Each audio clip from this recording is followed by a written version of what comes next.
Chapter 384. I wanted to repay you before, but now I want to protect you. Why was he so touched when a young girl said she wanted to protect him? Chinitian wasn't childish, and she wasn't just saying it. She was really using her wisdom and ability, and even her life to protect Fang Yan. In the Battle of Zhang Abyss, when Fang Yan was attacked by an expert from the armory, she used her body to help Fang Yan block the bullets. The plane had just landed, and the elite sent by Jiang Junling wanted to take Fang Yan away. She was already prepared.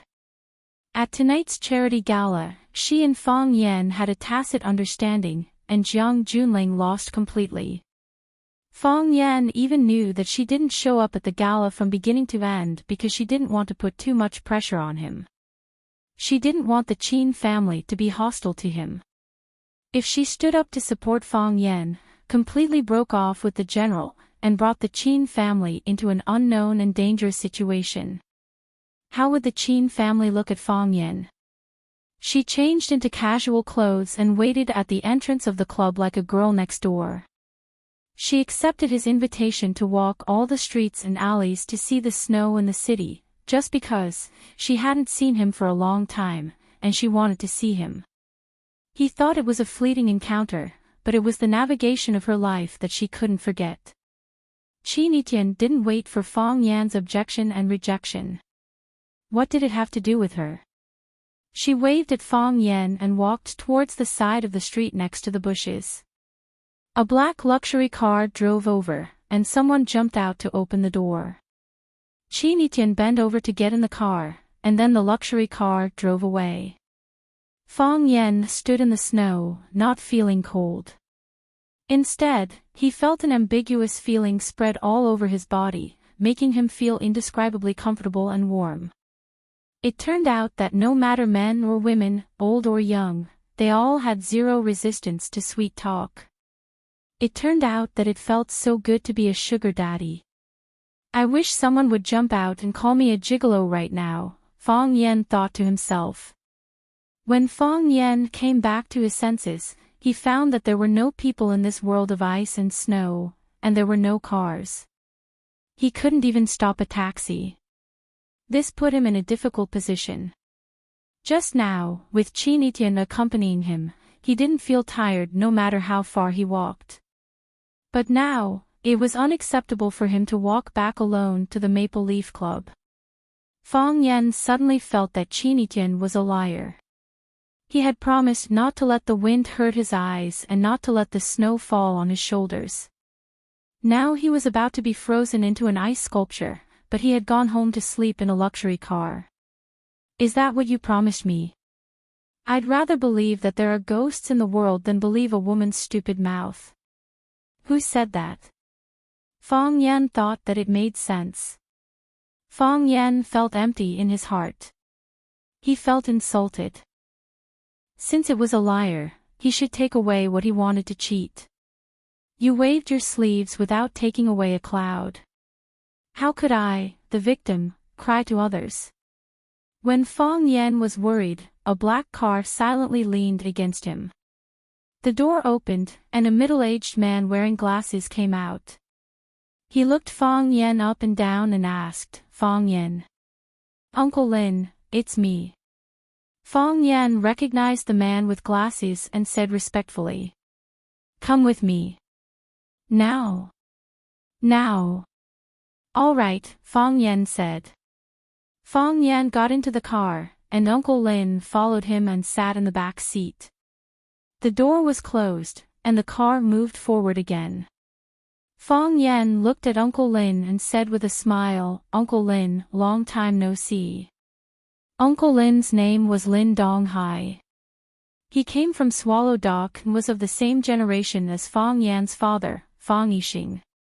Because of his outstanding talent, he was taken by Yi Daoling, one of the 3 tigers of the Yi family, to engage in economic research. It could be said that he was Yi Daoling's first assistant and absolute confidant. Lin Donghai came to find Fang Yan at this time because Yi Daoling was in a hurry to see him. This was also the reason why Fang Yen didn't hesitate to follow Lin Donghai into the car. Some things should probably be settled. But what Fang Yen didn't understand wasn't this progress a bit too fast? Was it because Swallow Doc's power didn't decrease, or was it because others also wanted to use this opportunity to suppress those rich families' heads that were too high? There were some things that Fang Yen couldn't not think about seriously. The director wants to see you. Lin Donghai looked at Fang Yen and said expressionlessly. Perhaps it was because he dealt with numbers all day. Lin Donghai looked a bit strict and stiff. But Fang Yen knew from Yi Fengxing that Lin Donghai had always been deeply trusted by Yi Daoling. The main person in charge of Yi Daoling's promotion of the Urban Agricultural Household Financial Income Ratio Adjustment was mainly Lin Donghai. People with ability should be respected by others. Fang Yen maintained the necessary respect and kindness to Lin Donghai. Seeing people from Swallow Dock outside, after all, he was more friendly than others. This was an innate regional feeling. Yi Daoling had a research room in the Yanhuang think tank under the jurisdiction of the national minister. He was the director of that research room. So when Lin Donghai said that the director wanted to see Fang Yen, it meant that Yi Daoling wanted to see Fang Yen. Isn't it too late? Fang Yen said with a smile. The director just finished reading a document. There is still some time before going to bed. Lin Donghai explained patiently. Facing this young man, these bystanders might have a clearer understanding. That was a very important position. It would be a lie to say that they were not tempted. The director also wanted to fight for it, but soon there was a rumor that the position had been decided. A core figure of the general family would be the head of that department. This made the director completely give up. Since such news had already been released, it meant that the big shots above had already made a decision. If they continued to fight, it would be insensible. However, the world turned upside down overnight. The appointment letter suddenly came down, the rumor was shattered, and Yi Daoling became the head of that department. He became a core figure in the economic field. Yi Daoling was still a little confused. He didn't understand what happened. Why did this fat piece of meat suddenly fall into the plate in front of him? Layers of information feedback, and the truth was also revealed layer by layer. Everyone knew the truth. The reason why this appointment came so suddenly and so pleasantly was because a few kids had a fight in Yanjing. Yi Daoling wanted to see Fang Yen. He felt that he had to talk to Fang Yen. In order to show that he valued Fang Yen, he even sent his first assistant, Lin Donghai, instead of his secretary.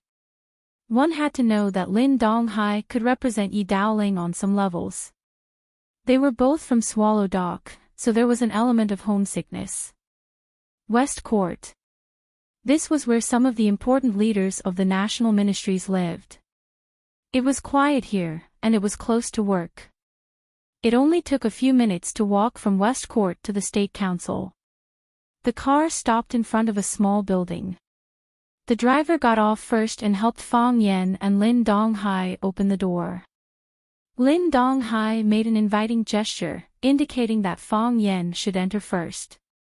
Fang Yen pushed open the red door of the small courtyard and saw a middle-aged man in a white tang suit practicing boxing in the courtyard. He was practicing the Yi family's white tiger fist. It was forceful and fierce. He moved and jumped like a ferocious tiger hunting its prey. He was fierce and courageous, and extremely powerful. The white tiger fist was divided into 3 levels: transformation, godly, and tiger. With Yi Daoling's current performance, he had actually entered the tiger stage. He turned into a tiger and used his body to raise the tiger. The tiger gave birth to wind, and the tiger's power could hurt people's internal organs. This set of boxing technique was only at the intermediate level. Fang Yen and Lin Donghai were both knowledgeable people.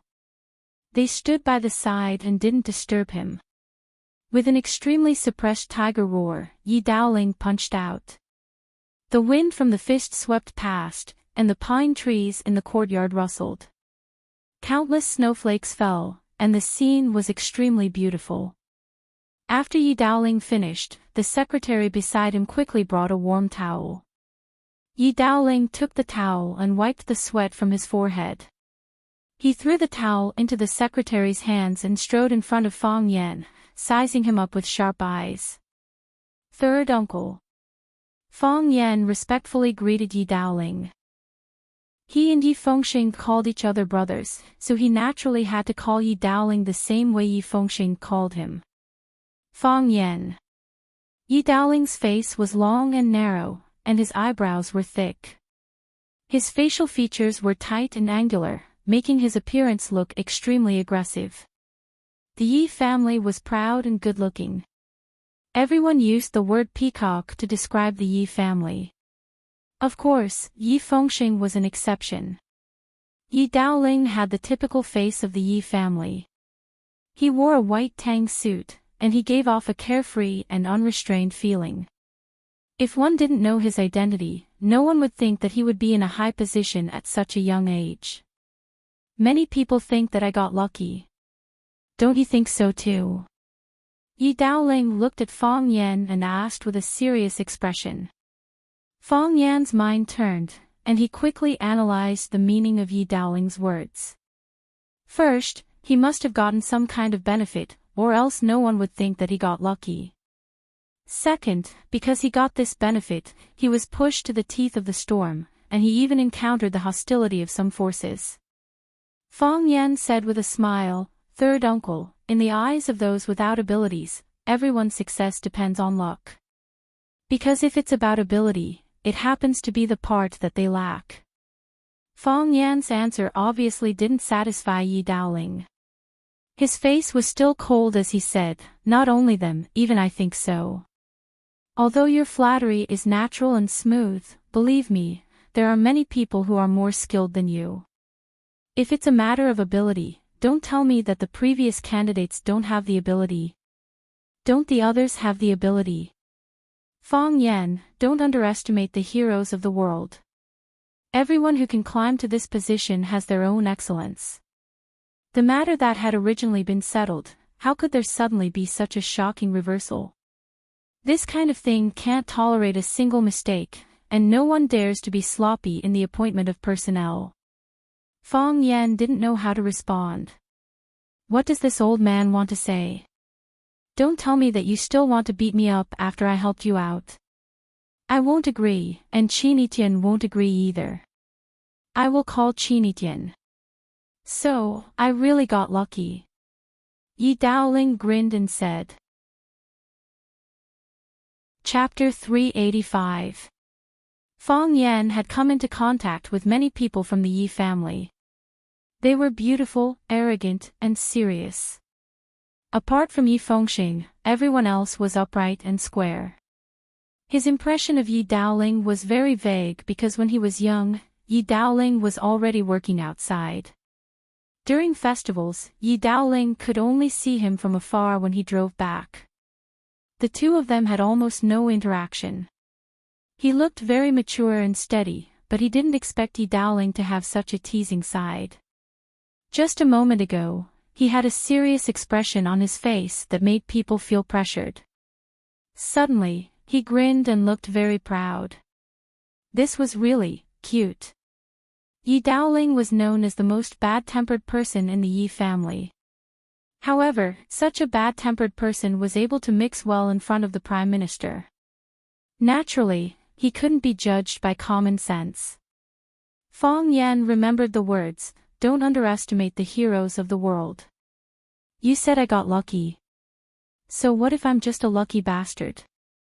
Some people want to pick up shit but don't have the luck, Yi Daoling said casually. Lin Donghai frowned slightly. He knew that the walls had ears. Some words should be kept in the heart and not spoken out. However, he knew Yi Daoling's character. He dared to smash the table and cup in front of the Prime Minister. His persuasion was useless. You dare to think and speak. Third uncle is a real person. Fong Yen smoothly flattered him. He really wasn't convinced. Did someone really want to flatter him? You're a slippery kid. Yi Daoling walked over and put his arm around Fong Yan's shoulder and said, "Let's go in and have some tea. Let's have a good chat between uncle and nephew. I want to hear how you did it." The house was a classical structure with a lot of primary colored wood. The atmosphere in the tea room was very intimate. Fong Yan and Yi Daoling sat on the mahogany chairs with blankets.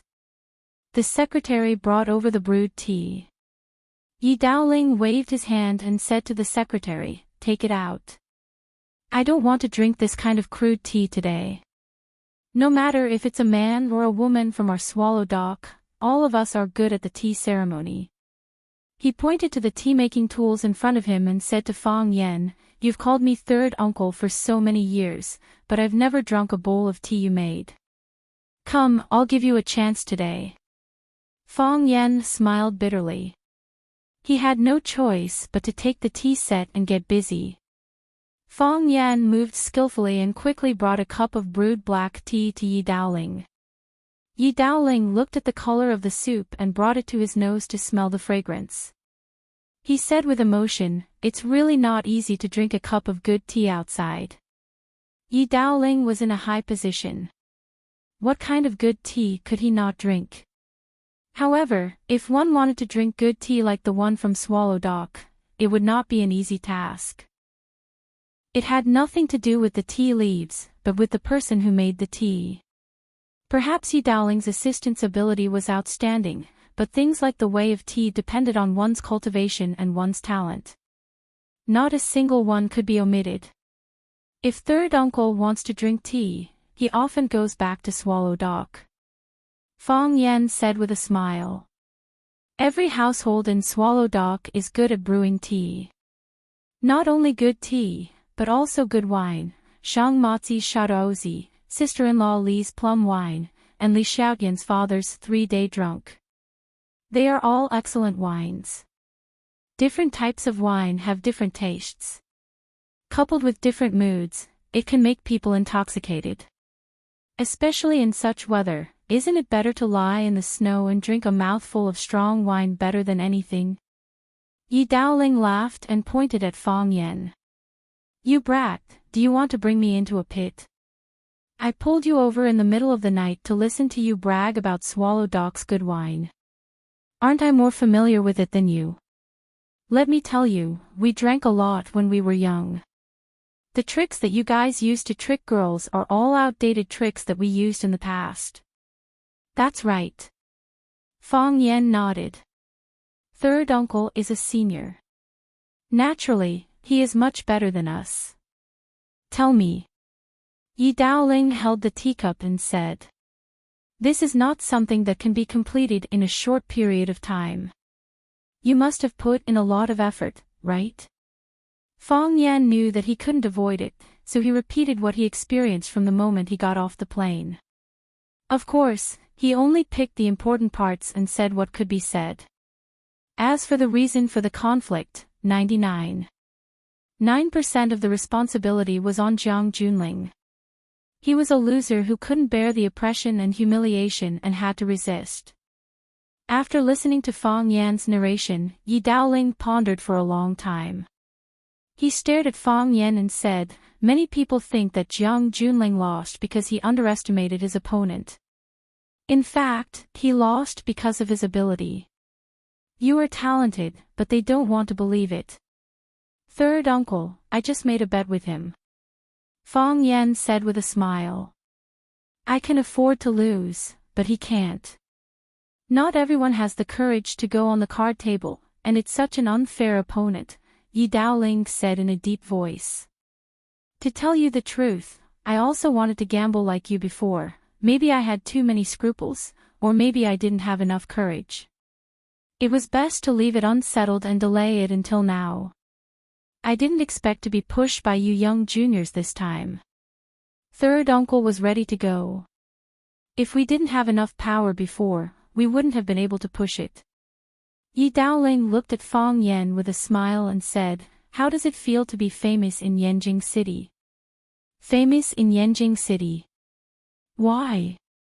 Do you think it's just a child's game? Yi Daoling smiled warmly.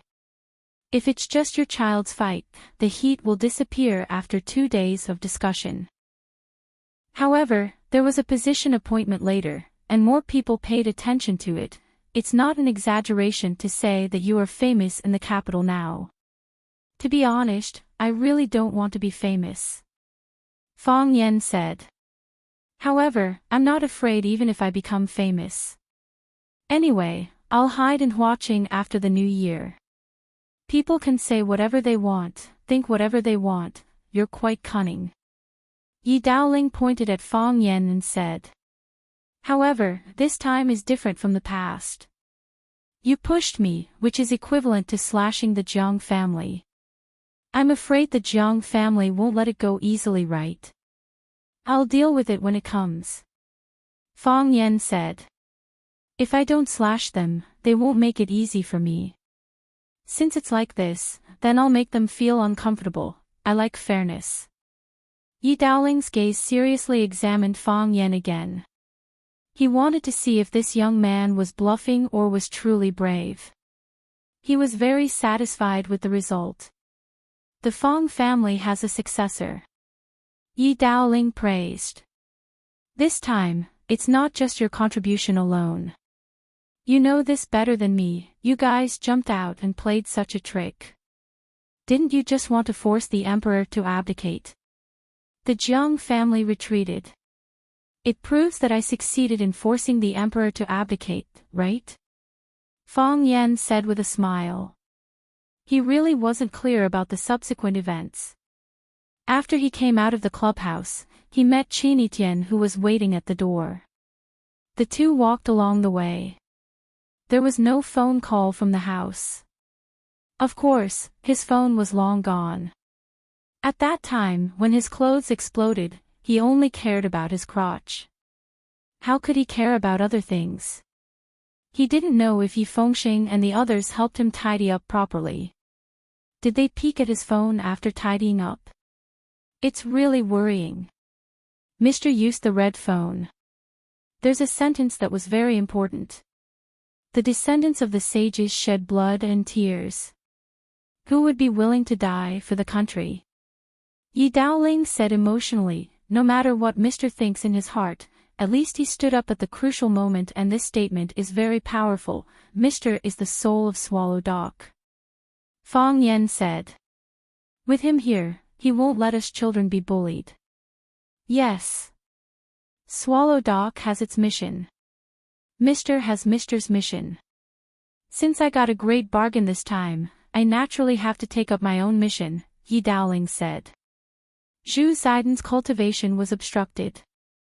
I plan to let him go to North Sea to train for 3 years.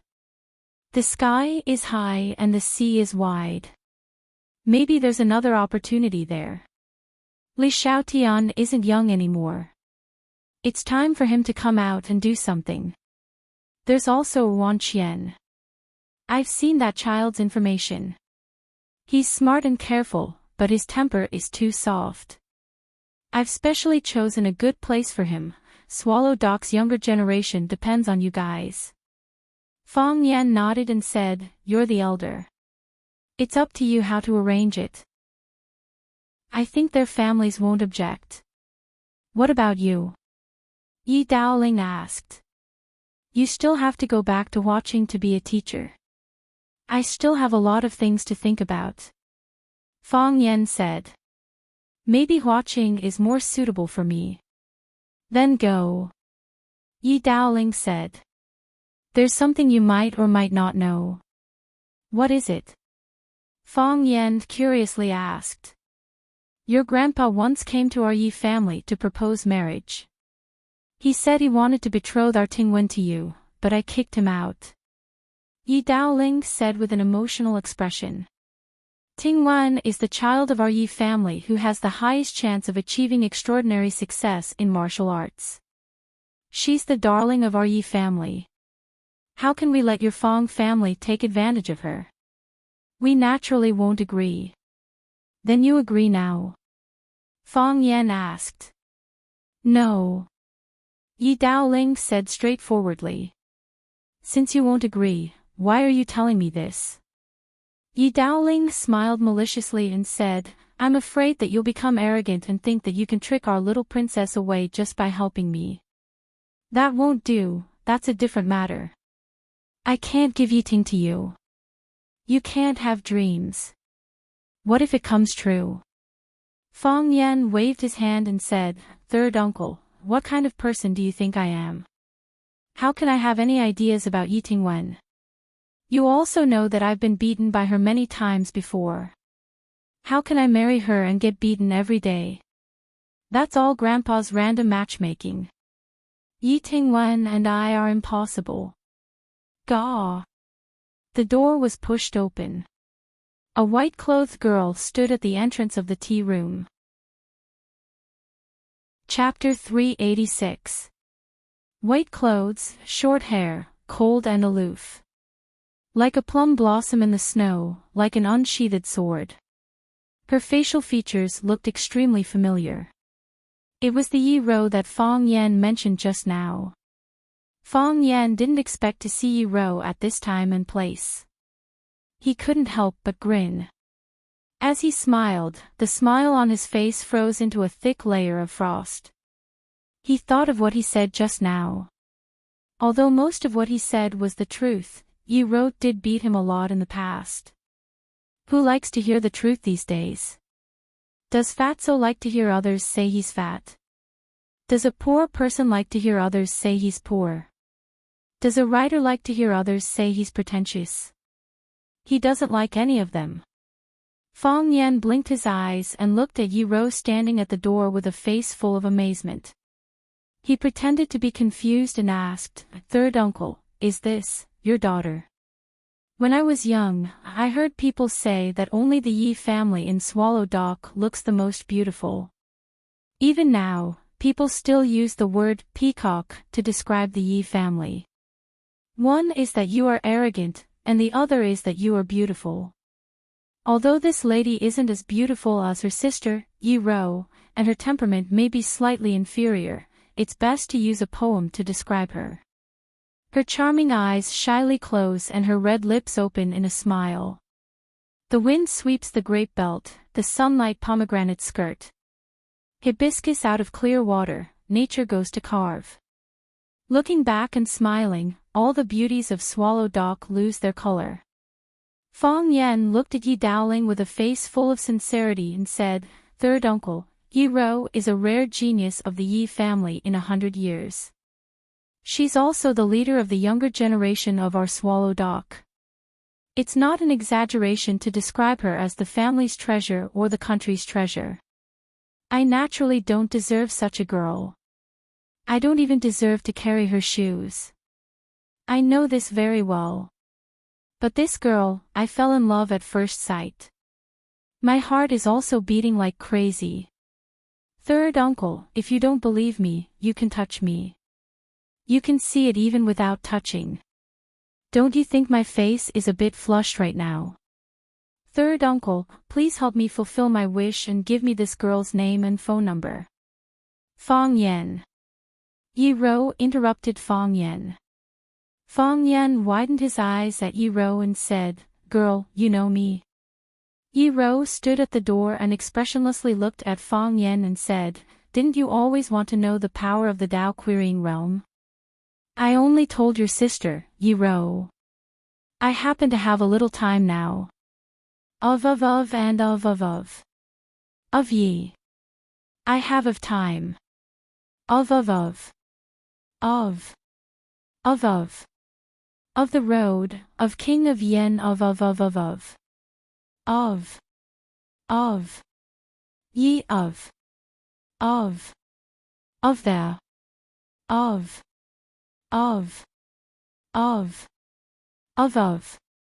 Clang clang clang, the teapot and teacups on the table were swept up by the wind and smashed towards the wall in the distance. Lu Dowling's heart was bleeding. This was the eye of the rain that he got from Jing the Kiln. He was only willing to let people use it to entertain important guests. What was wrong with him today? Why did he take it out to entertain Fong Yen? It wasn't like he didn't know that this pair of enemies would fight whenever they met. Kacha kacha, the porcelain hit the wall and shattered, and the thin porcelain bowl turned into pieces. The wind was strong, and Fong Yan's hair and clothes were blown away. The wind and waves were like knives.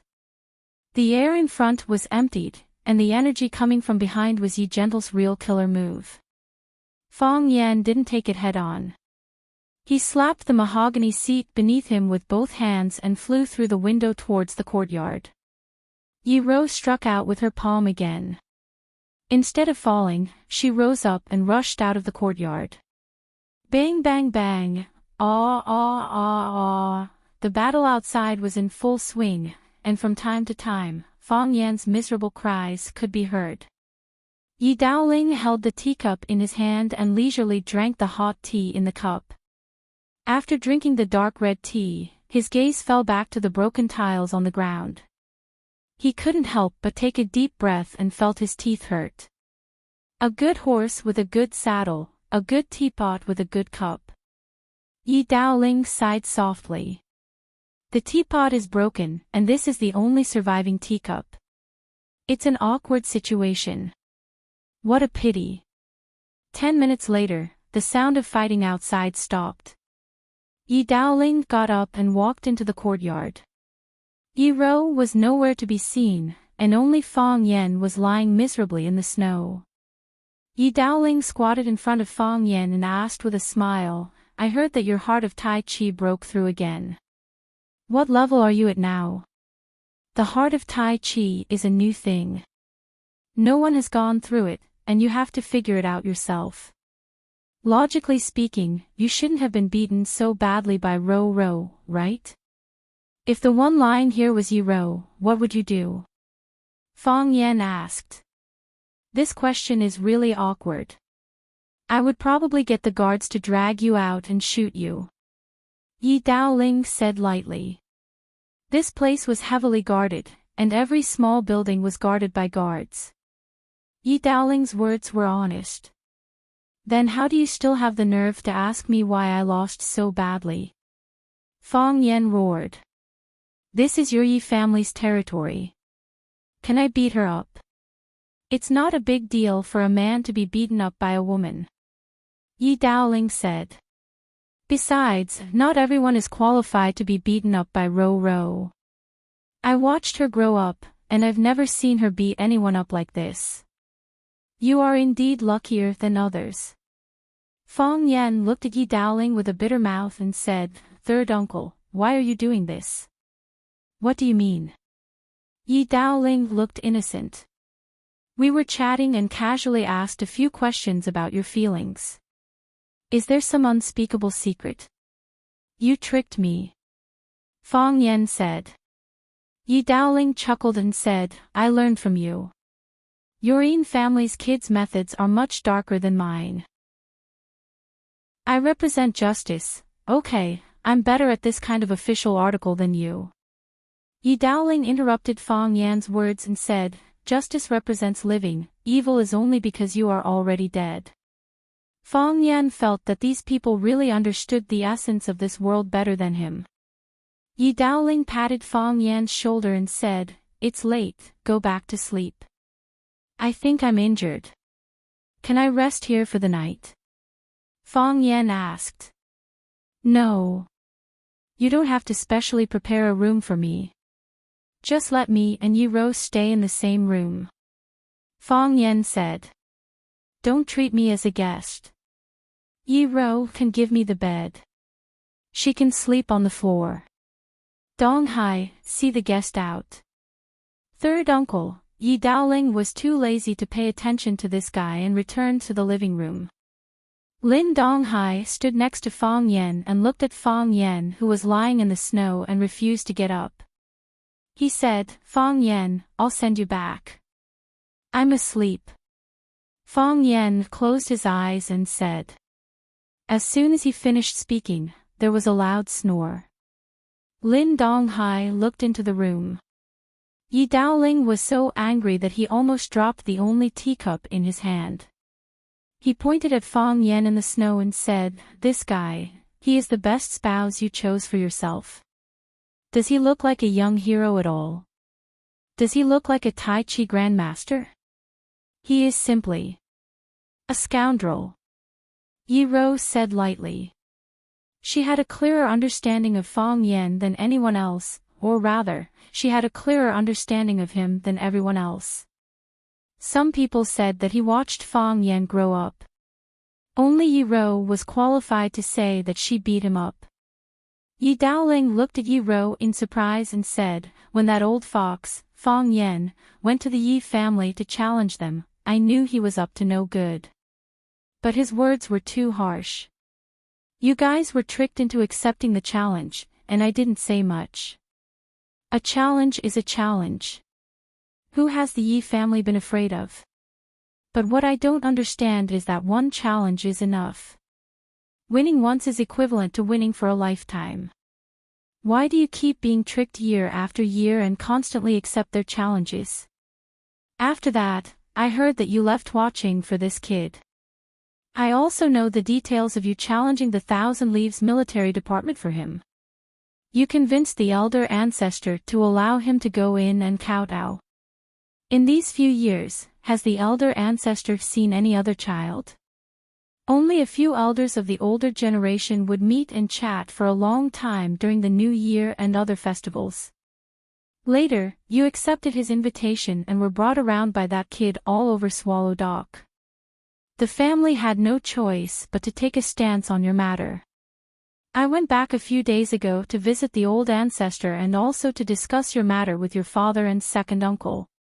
The old ancestor said that she wouldn't get involved in your matter.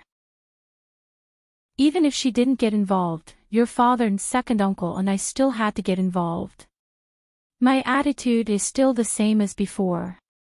I don't agree with the two of you being together. Rou, your personality is light and your thinking is simple. You are wholeheartedly pursuing the martial Tao, and we also hope that you can shine on this Tao. If you can enter the Tao-seeking realm, or go a step further and enter the legendary heavenly Tao realm, it will naturally be of great help to our Yi family. We all have selfish motives for this. Another reason to object is that we feel that Fang Yan isn't suitable for you. Although I call him a scoundrel, this kid is enlightened at a young age.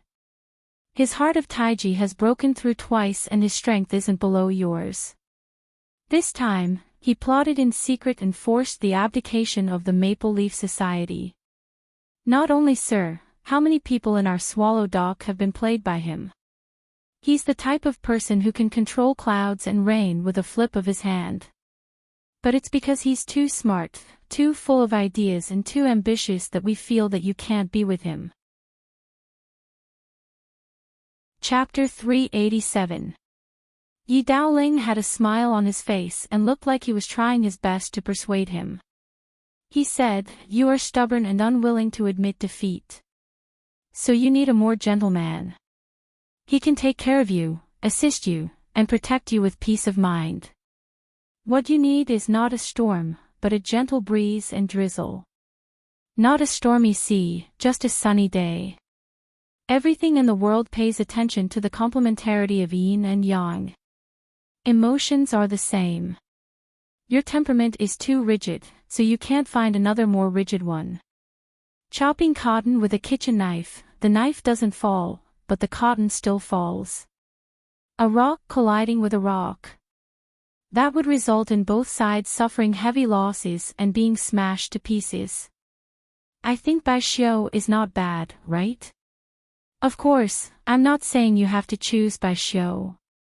We have many talents in Swallow Dock, and young heroes are everywhere in Four Corner City. Take your time and you will find a suitable one, right? There is another reason to object. Yi Rou looked at the knight outside the door and said softly. What? Yi Daoling asked. You are afraid. Yi Rou said. Yi Daoling smiled and said, What are we afraid of? What do we have to be afraid of? Fang Yan is not bad.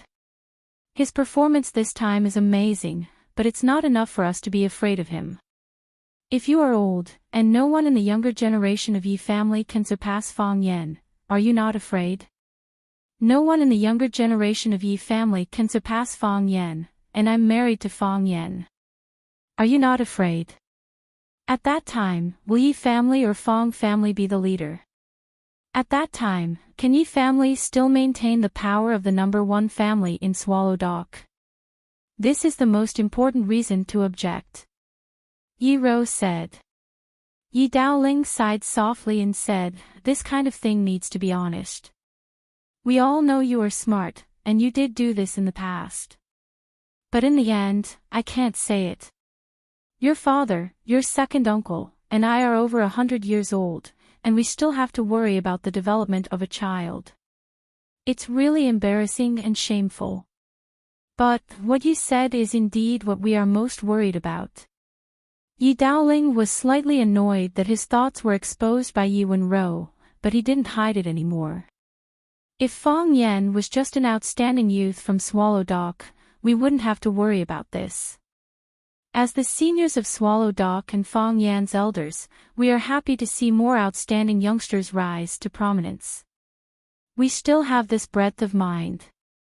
Otherwise, your father wouldn't have stood up at Swallow Dock to help Fang Yan force her to abdicate. However, we saw the difference in your attitude towards Fang Yan and your feelings towards Fang Yan.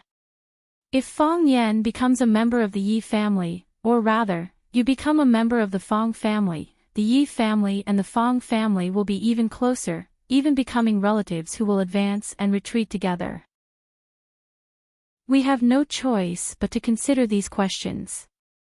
Although Yi Fengxing is talented, that is only in terms of martial arts. Yi Fengxing and the others are smart, but they have never been outstanding in terms of martial arts. Yi Zixin and Yi Ziming are also good young people, but they are still lacking compared to Yi Fengxing and Yi Fengxing. Yi Xiaoya and Yi Xiaonian are both children, and they look obedient and sensible. They might have a bright future. However, they are still too young. You are the most perceptive in our Yi family, and you are also well versed in worldly affairs. You are a top talent in both strategy and martial arts. Only you can compete with a monster like Fang Yan. However, you treat him differently. Just as you know, Yi Fengxing sees him as a big brother and only follows his lead. If you marry into the Fang family, the two of you will help each other and cooperate with each other. At that time, will the Yi family still be able to maintain its position as the number one family in Swallow Dock? The relationship between the Yi family and the Fang family. Will the Yi family lead the Fang family, or will the Yi family become the Fang family's vassal? Can't the elder ancestor see the hidden danger? However, the elder ancestor said that she won't get involved in this matter. She won't say anything, and she won't say anything. She can choose not to participate, but the elder ancestor is a woman after all. She can't bear to see her favorite child being wronged. However, us men of the Yi family, can we not get involved? Can we not stand up and oppose? Wenwan, protecting the Yi family is our responsibility.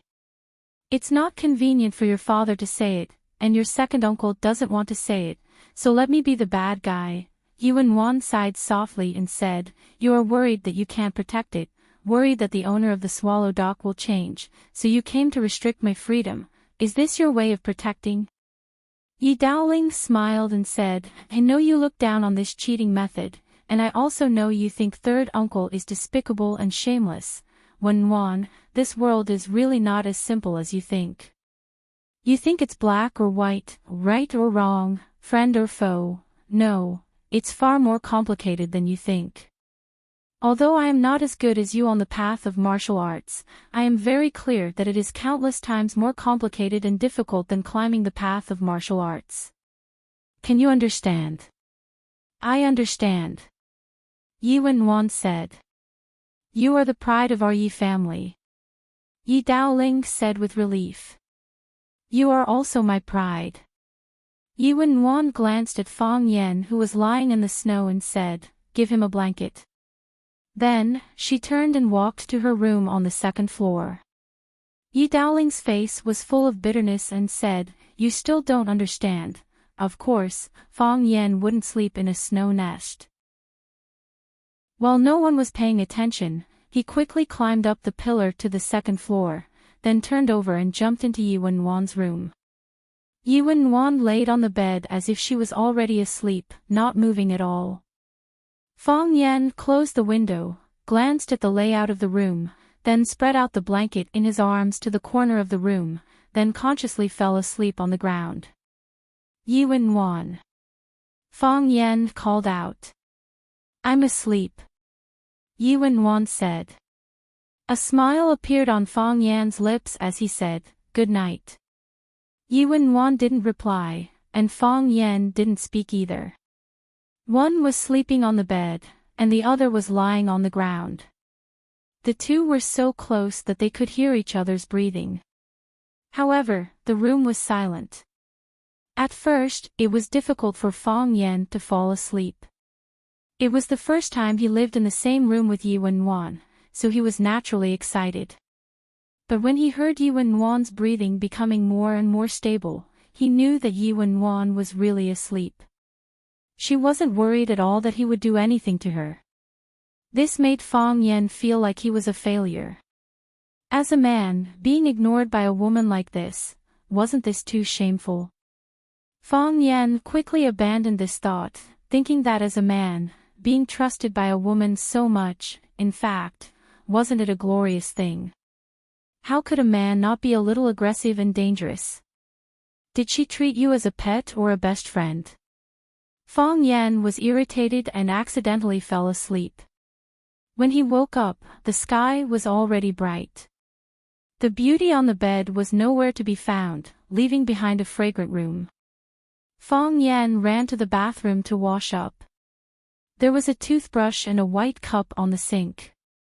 The dark blue toothbrush in the white cup looked very beautiful. There were spare toothbrushes in the cabinet, which seemed to be specially prepared for Fang Yan. Fang Yan hesitated for a long time, but he didn't choose the new toothbrush that hadn't been opened. Instead, he held the white toothbrush in his hand. "I can't waste it," Fang Yan thought. So, he secretly smeared toothpaste on the white toothbrush and happily brushed his teeth. As expected, the toothbrush used by others was really easy to use. Not only was the hair soft, but there was also a residual fragrance on it. After brushing his teeth, he felt refreshed and his happiness index doubled. Holding the white toothbrush, Fang Yan looked at it from left to right and put it in front of his nose to smell it from time to time, feeling that he was really cute.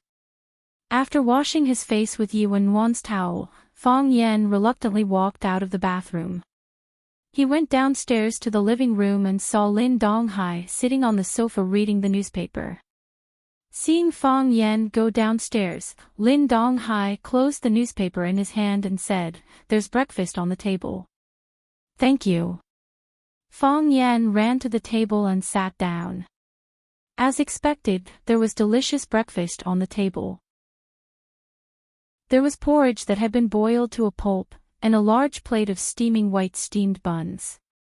There was a small plate of green vegetables and a small plate of pickled vegetables. It was appetizing at first glance. While eating the porridge, Fang Yan asked, "Where's third uncle?"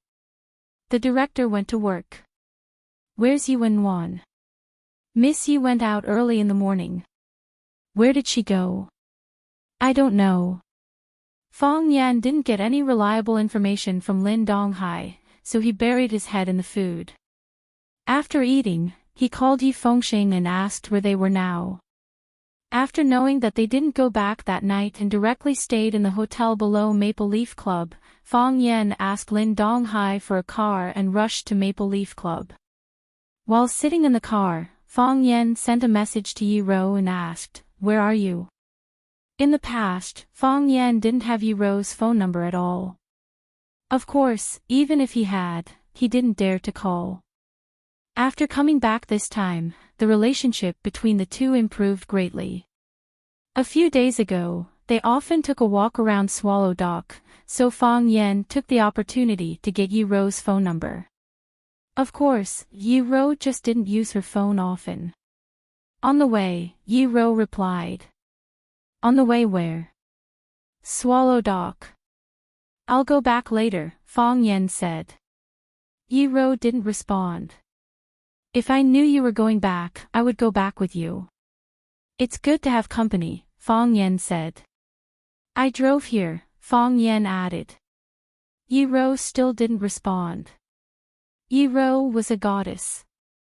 It was normal for a goddess to ignore a loser's message. However, Fang Yan still felt hurt. So, Fang Yan used his trump card and said to Yi Ro, I used your toothbrush. Chapter 388. Fang Yan waited for a long time, but he still didn't receive any response from Yi Ro. This was the phone Fang Yan asked Lin Donghai for, so that he could contact Yi Fengxing and the others. Even the SIM card was prepared by Lin Donghai. Fang Yan called the customer service number of the mobile company and found that there were still hundreds of yuan in the card. There shouldn't be a problem of not receiving information because of arrears, that was, Yi Ro was not willing to respond. Fang Yan felt very strange. According to Yi Ro's character, she shouldn't keep silent when encountering such a thing. If she didn't explode in silence, she would perish in silence. Yi Ro couldn't perish, so there was only one truth. Fang Yan suddenly began to miss watching. Fang Yan met Yi Fengxing and the others in the hall on the first floor of the Maple Leaf Club. Chen Yanqing was a civil servant, so she got up early and went to work. Wang Kaixian was also called back by his family. After what happened last night, his family was naturally worried. There were some things that needed to be clarified. They had offended such a powerful family, so they had to think about how to solve the problem. Li Xiaotian was taken away by his brother, Li Xiaolong. Only Yi Fengxing, Zhu Ziden and Wan Jing accompanied Fang Yan back to Swallow Dock. They first asked the club to send a car to Nanshan restaurant where they had dinner last night. Their cars were all parked there, so they had to drive back. Fang Yan's pants exploded, and his phone and wallet were put away by Yi Fengxing. Yi Fengxing asked Fang Yan where he went last night. They didn't have his phone number, so they couldn't find him. They were worried that he would come back for them, so they stayed in the hotel under the Maple Leaf Club. They even helped Fang Yan get a room, but they didn't expect that Fang Yan would return after waiting for a whole night. Fang Yan didn't hide it. He said with a smile, your third uncle sent someone to take him away. My third uncle? Yes, Yi Daoling. Yi Daoling. Fang Yan nodded. Why did he call you? Yi Fengxing asked with a puzzled expression. Then, he instantly understood and smiled. I've received a call from my family. I really have to thank you for this. Third uncle probably didn't expect that this big pie would fall on his head, right? What are you thanking me for? Fang Yan asked with a smile. This is the result of everyone's hard work. This is Swallow Dock's victory. Zhu Ziden was also very happy and said, exactly. Third uncle also came from Swallow's Dock. In the future, if Swallow's Dock has any problems, won't he stand up and speak up for us? We won't be bullied by others, Wan Qian said with a chuckle. Fang Yan looked at Zhu Ziden and said, third uncle also has arrangements for you. I'm afraid Zidan will go to the North Sea after the new year. I hope you can find some inspiration there. Xiao Tian also had to go out to work, so he would probably be assigned to work for third uncle. Wan Qian also wants to come out, but as for where he placed it, third uncle didn't say, so I can't ask. It sounds really mysterious. What about me? What about me? Yi Fengxing looked expectantly at Fang Yan and asked, did third uncle say where I'm going? No. Fang Yan shook his head. You all have arrangements, why don't I? Yi Fengxing said angrily. The young people of Swallow's Dock had all gone out to do their own things. Only he stayed in the village with a group of old people and children. How could he stand it? Which young person didn't want to go out and explore? Which young person didn't want to see the outside world? Fang Yan knew that Yi Fengxing especially envied those soldiers who could go to the battlefield. He really wanted to fight on the battlefield. However, the Yi clan obviously had no intention of letting him go. Fang Yan patted his shoulder and said, "Don't worry. The next time we meet, we'll go talk to third uncle. You should go out and see. Staying in Swallow's Dock all the time is not good for martial arts." "Exactly. You have to help me talk to him." Yi Fengxing seemed to have grabbed onto a life-saving straw.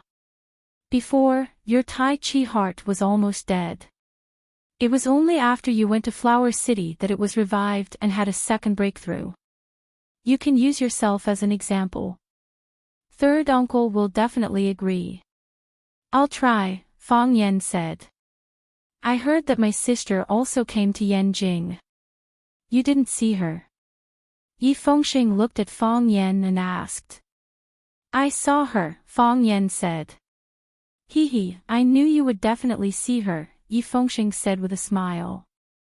Then, he suddenly looked at Fang Yan with a shocked expression and said, "My mom called me today and said that cousin didn't go back last night. You didn't come to find us either. You two didn't go to a hotel to get a room, did you?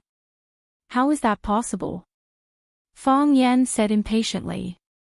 "Third uncle's house has a room. Do we still need to go to a hotel? You and my sister both slept at third uncle's house." "Yes. You too, don't misunderstand," Fang Yan hurriedly explained. "Although I slept in the same room as your sister, she slept on the bed and I slept on the floor. We didn't do anything." Yi Fengxing's face was purplish red. He looked very uncomfortable. It was unknown if he was angry at the news that Fang Yan slept with his sister, Yi Rou, or excited to hear this secret. Either way, his expression didn't look right. Even Zhu Ziden and Wan Qian were shocked and they heard the news. They stared at Fang Yan with wide eyes and faces full of disbelief. "You really slept with Yi Rou?" "He said he didn't do anything," Wan Qian said. "We slept in the same room and didn't do anything. Do you think we'll believe you? You're not a decent person." "I can't do anything if you don't believe me," Fang Yan said helplessly. "Fengxing, use your phone to call your sister." Yi Fengxing obediently took out his phone and casually asked while searching for the number, "Why?" "She's at Swallow Dock, so I won't be going back for now." "Why?" "I used your sister's toothbrush to brush my teeth this morning." "I told her, but she didn't react at all. I feel like something's wrong," Fang Yan said. Zhu Ziden sneered and said, "If I were you, I wouldn't go back either. I'll never return to Swallow Dock." Wan Qian looked at Fang Yan with a face full of sympathy and said, "I'll immediately get someone to buy you a plane ticket back to watching. You should hurry up and leave. Even if you use her toothbrush, there's no need to tell her. Aren't you digging your own grave?" Yi Fengxing finally woke up from his state of shock and looked at Fang Yan and said, "My sister is a neat freak. When I was young, I carried her cat, and she washed the cat several times. I used her toothbrush, not the other way around," Fang Yan explained. "I'm not a neat freak." When Fang Yan drove home, his mother, Lu Wan, quickly came up to him. She looked at Fang Yan worriedly and said, "Your grandpa wants to see you. He's asked a few times. He wants you to see him immediately when you come back." "Fang Yan, are you all right?" "Don't worry," Fang Yan smiled and said. "I'll be fine." "Where's my dad?" "He went to Yanjing to attend a pen meeting," Lu Wan said. "Recently, he's been preparing for an art exhibition with a group of art friends, so he's been very busy these few days." "As long as he likes it, let him be," Fong Yen smiled and said. Lu Wan nodded and said, I've never stopped him. He can do whatever he likes. Fong Yen put his arm around his mother's shoulder and pushed her into the house, saying, I'm going to talk to Grandpa. Go, Lu Wan said. Don't make your grandpa angry. If you do something wrong, you have to admit it immediately. Mom, I know, Fong Yen said with a smile and said. Fong Yen walked into the backyard and heard the sound of chess being played in his grandpa's room. Fong Yen pushed the door and entered the room. Fong Yingying and Fong Haohan were playing chess with their grandpa. Fong Yingying wanted to move the horse, but Fong Haohan stopped him and said that the horse would be bombarded after 3 steps. Fong Yingying didn't believe it. The two couldn't come to an agreement, and they almost fought. Fong Yan's grandpa, Fong Hui, was lying on the chair and watching with a smile. He didn't urge them and waited for the two to come to a conclusion. Seeing Fong Yen come in, Fong Yingying immediately complained and said, Junior Marshal Uncle, come and see, should we move the horse? Fong Yen glanced at the chess game and slapped Fong Yingying's head, saying, Move the horse and you will die. Fong Haohan said with a proud face, I told you, move the horse and you will die after 3 steps. Fong Yen slapped Fong Haohan's head again and said, 3 steps. 2 steps and you will die. You are also a fool. Fong Yen drove Fong Yingying and Fong Haohan out of the room and took their place to play chess with his grandpa.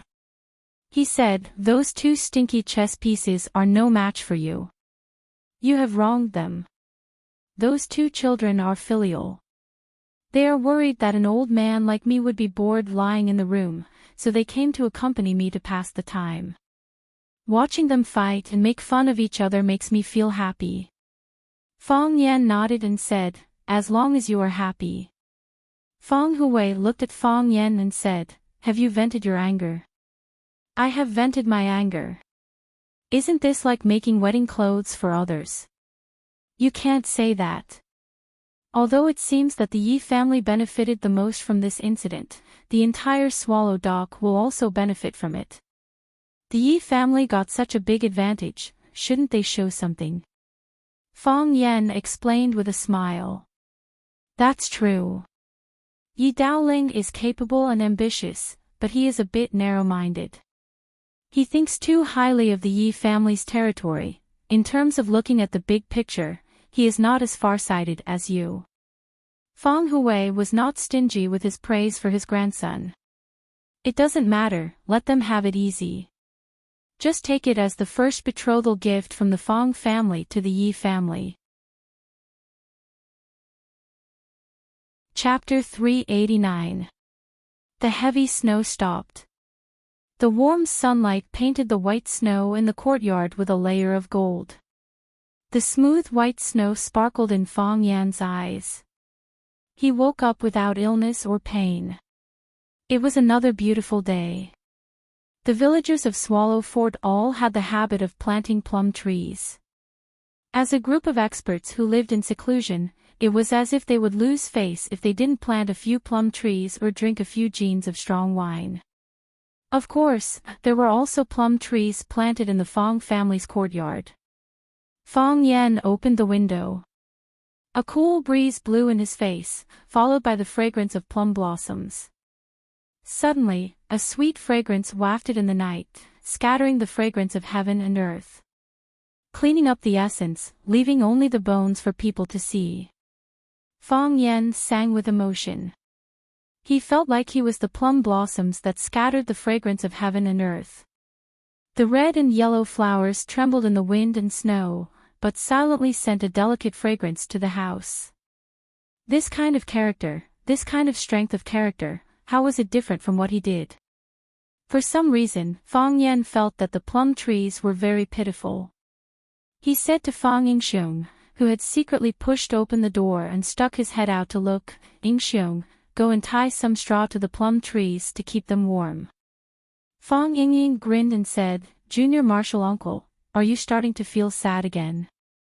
That sad wind and autumn. What sad wind and autumn. What sad wind and cold. Fong Yen said unhappily. I told you and Hero to read more books, but you two just don't listen. Yes, that's what I mean. Fong Yingying nodded shamelessly and said, Junior Marshal Uncle, but this time you really think too much. Because plum trees are cold-resistant crops, they are not afraid of the cold. How do you know they are not afraid of the cold? Fong Yan turned and stared at Fong Yingying and asked. Are you that plum tree? Do you know how they feel? Fong Yingying opened his mouth and wanted to retort, how do you know it is afraid of the cold? Are you a plum tree? However, he knew that the consequences would be very serious. In the end, he swallowed back the words he wanted to say and said, I'll go and dress them. Dress them up in an ambiguous way. Junior Marshal Uncle, my mother wants you to have breakfast in the living room. Fong Yingying turned around and ran out. Fong Yan admired the plum blossoms for a while before returning to the bathroom to wash up. She took the toothbrush from the cup and was about to brush her teeth when she suddenly remembered something. He ran into the room and took out a white transparent toothbrush box. Inside the box was a dark blue toothbrush.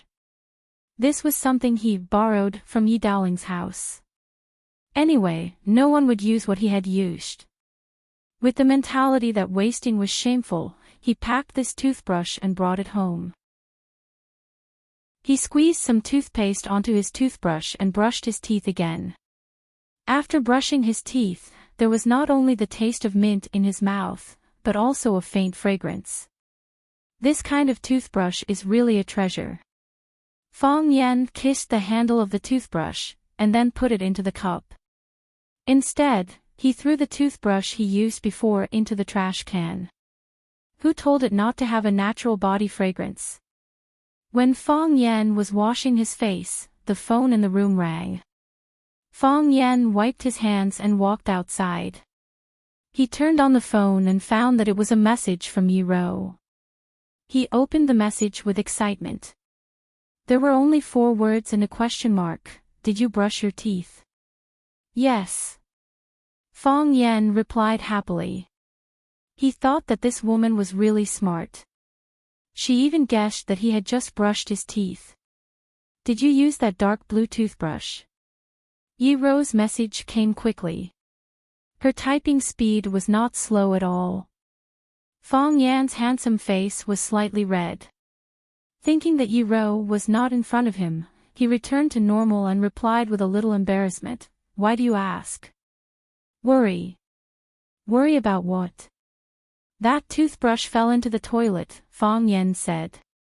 Fong Yan sneered and replied, Do you think I am an idiot? Do you think I will believe such a stupid lie?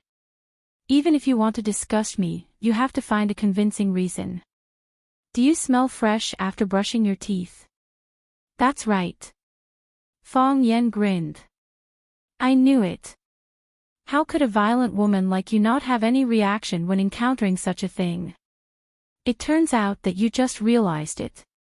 But isn't it too late to react now? You know, that toothbrush is already in my hands. I can't return it. Come and hit me if you can. That's the smell of the orange brand toilet disinfectant, Yi Ro replied. Fong Yan's face turned pale. Impossible. Fong Yan's hand trembled as he typed these 3 words. He didn't believe it. He was still struggling to survive. Otherwise, why would the smell be so strong? Yi Ro asked. Fong Yan's face was full of fear. A strong feeling of discomfort appeared in his stomach. He started to believe Yi Ro's words. Yes, Yi Ro usually didn't stay at Yi Daoling's house. That toothbrush might have just been unsealed. A toothbrush that had been used once, even if it was stained with Yi Ro's fragrance, it shouldn't have such a strong orange smell. Moreover, the residue of the first use was normal. Wasn't it abnormal for the second use to have such a strong smell? Who would have such a strong smell on their body? Yi Ro sent another message. She was very patient. She had to convince Fong Yen until he believed her. Fong Yen didn't reply to this message. He didn't even dare to open it. Do you think I am the fragrant concubine? Yi Ro's words came through the phone. It was like a dagger stabbing into Fong Yan's heart. Fong Yan couldn't hold it in anymore. He laid on the edge of the toilet and vomited. In the woods by the shore of Shihizi, two beautiful girls were taking a walk in the snow. The cold wind in the morning was bone-chilling. Taking a breath would freeze people's hearts and lungs. However, these two girls didn't care at all. This kind of temperature was indeed not a difficult problem for them to overcome. Their physiques were originally better than ordinary people. Even some sturdy men were far inferior. Sister, guess what he is doing now? The girl with a red down jacket, blue jeans, and small leather boots asked playfully. The girl had a round face, round eyes, snow-white skin, and a cute appearance. She looked very young and was in the best period of her first awakening of love. Girls at this stage were still full of fantasies about love. Whether it was someone else's or their own, they felt that it should be as beautiful and unforgettable as a fairy tale. Vomit. The girl with white leather and white pants said. The simplest sportswear couldn't hide her ethereal temperament. It was like a fairy in the snow. It was the master of the world of wind and snow. The girl in red giggled and said, Sister, you are so bad. You took revenge on him like this. I'm afraid he won't have the appetite to eat breakfast today. Not only this morning, but also this afternoon and tonight. He won't be able to eat for a few days. Make him vomit all the bile in his stomach. Yi Zi was Yi Ro's cousin and the youngest daughter of third uncle Yi Daoling. Yi Zi was a student of Yenjing Shuimu University. After the holidays, she ran to her hometown Yanzhou for a vacation. Last night, Fong Yen forced her to abdicate. Although Yi Daoling received a phone call from his family, there were still some things that couldn't be explained clearly. Therefore, Yi Ro was ordered to go to Yenjing to talk to Yi Daoling. Through Yi Ro's narration, Yi Daoling had a clearer understanding of the importance of Fong Yen in this incident. Therefore, Yi Daoling ordered his assistant, Lin Donghai, who was also from Yanzhou, to bring Fong Yen to his home. Fong Yen and Yi Ro met at Yi Daoling's home. Because of Fong Yan's unreasonable behavior, the two even lived in the same room. Although they got along harmoniously, and there were no hot-blooded or melodramatic incidents, on the way back to Yanzhou, Yi Ro received a message from Fong Yen, I used your toothbrush to brush my teeth. Yi Ro was ashamed and angry. If Fong Yen was by her side, she would definitely beat him up again. After returning, Yi Zi found Yi Ro's strangeness. Under her questioning, Yi Ro finally told the truth to this younger sister who was a few years younger than her but could confide in her. Yi Zi suddenly had an idea. She said that she would never let her sister suffer. She must make Fong Yen, that bad guy, pay a painful price. Therefore, the two went out early and began to implement the revenge plan they had discussed. Yi Ro said expressionlessly, I just don't want him to continue using that toothbrush. She knew that if it weren't for this morning's incident, Fong Yen would have continued to use that toothbrush and that toothbrush. Moreover, that toothbrush was indeed the toothbrush she used. Yi Zi smiled and said, Sister, have you thought about it? Why does Fong Yen want to use your toothbrush? For revenge, Yi Ro said. For what? For hitting him. Ah. Is he that kind of person? A long time ago, when you were young. Yi Ro said with anger in her eyes, that year, after I defeated him in a martial arts competition, he bribed Yi Fengxing to sneak into my room and use my toothbrush to brush the toilet. Ah. How could he be so shameless? How could he do such a thing? Yi Zi said angrily. She clenched her small fists and asked, Sister, have you used that toothbrush? If you have, isn't it too disgusting? No. Yi Ro said. I knew it. Sister, you are so smart and won't be fooled. Yi Zi looked at Yi Ro with admiration and said proudly. It's not that I'm smart. Yi Ro blushed. I didn't expect that he would take revenge on me in such a way. It's so childish. Then why? Yi Zi looked puzzled. Because someone told me. Yi Ro said. Chapter 390. The informant must be Yi Fengxing, right? Humph, he still has some conscience. He is a member of our Yi family, but he always likes to help outsiders. Yezi was obviously very dissatisfied with Yi Fengxing's usual behavior and criticized him. Not Yi Fengxing, Yi Ro said. Yi Fengxing was also deceived by him that time. Then who told you? Yezi was full of curiosity. Although she was also from Swallow Dock, she was taken to Yanjing by her parents to study when she was a child. She would only come back during the winter and summer vacations or on some free Sundays. She didn't spend much time in Swallow Dock, but she knew that Fang Yan's friends were all loyal to him. This was especially true for their Hua Mei Men's team member who made people laugh their heads off. I promised them I wouldn't tell anyone, Yi Ro said. Sister. Yezi took Yi Ro's arm and acted like a spoiled child. Can you tell me in secret? Tell me in secret. I won't tell anyone anyway. You know I've always been on your side. Even if I tell you, it will still be said. Yi Ro shook her head. Humph, you're not loyal, Yezi said discontentedly. She walked quickly alone for a while, and the trace of unhappiness in her heart disappeared. She came back with a smile and said, Sister, does Fang Yan like you? Yi Ro glanced at Yezi and didn't answer the question. He must like you, Yezi said. If he doesn't like you, why would he brush his teeth with your toothbrush? Think about it, how disgusting it is to use someone else's toothbrush. You will only feel sweet if you use the toothbrush of the person you like. Humph, I won't like him. Right? Yi Ro glanced at Yezi and said, I'll try my best. What do you mean?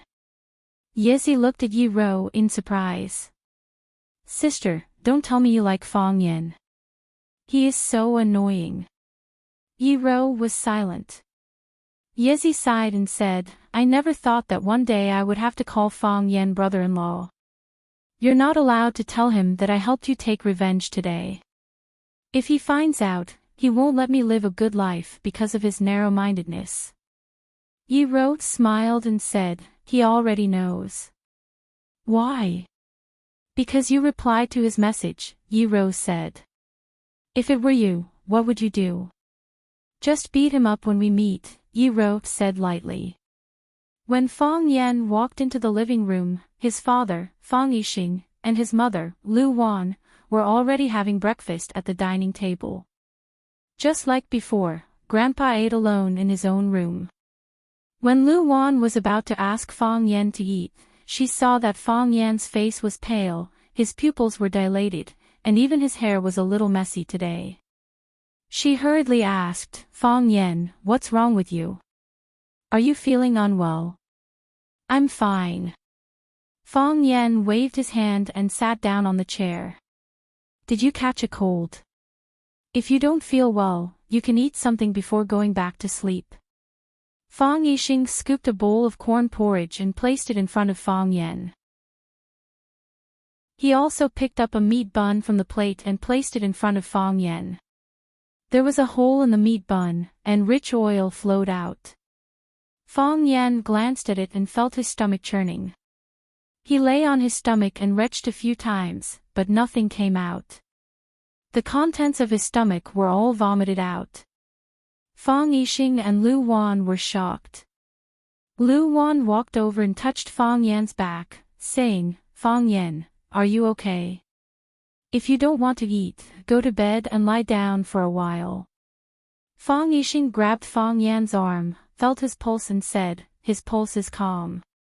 He should be fine. Maybe he's too tired.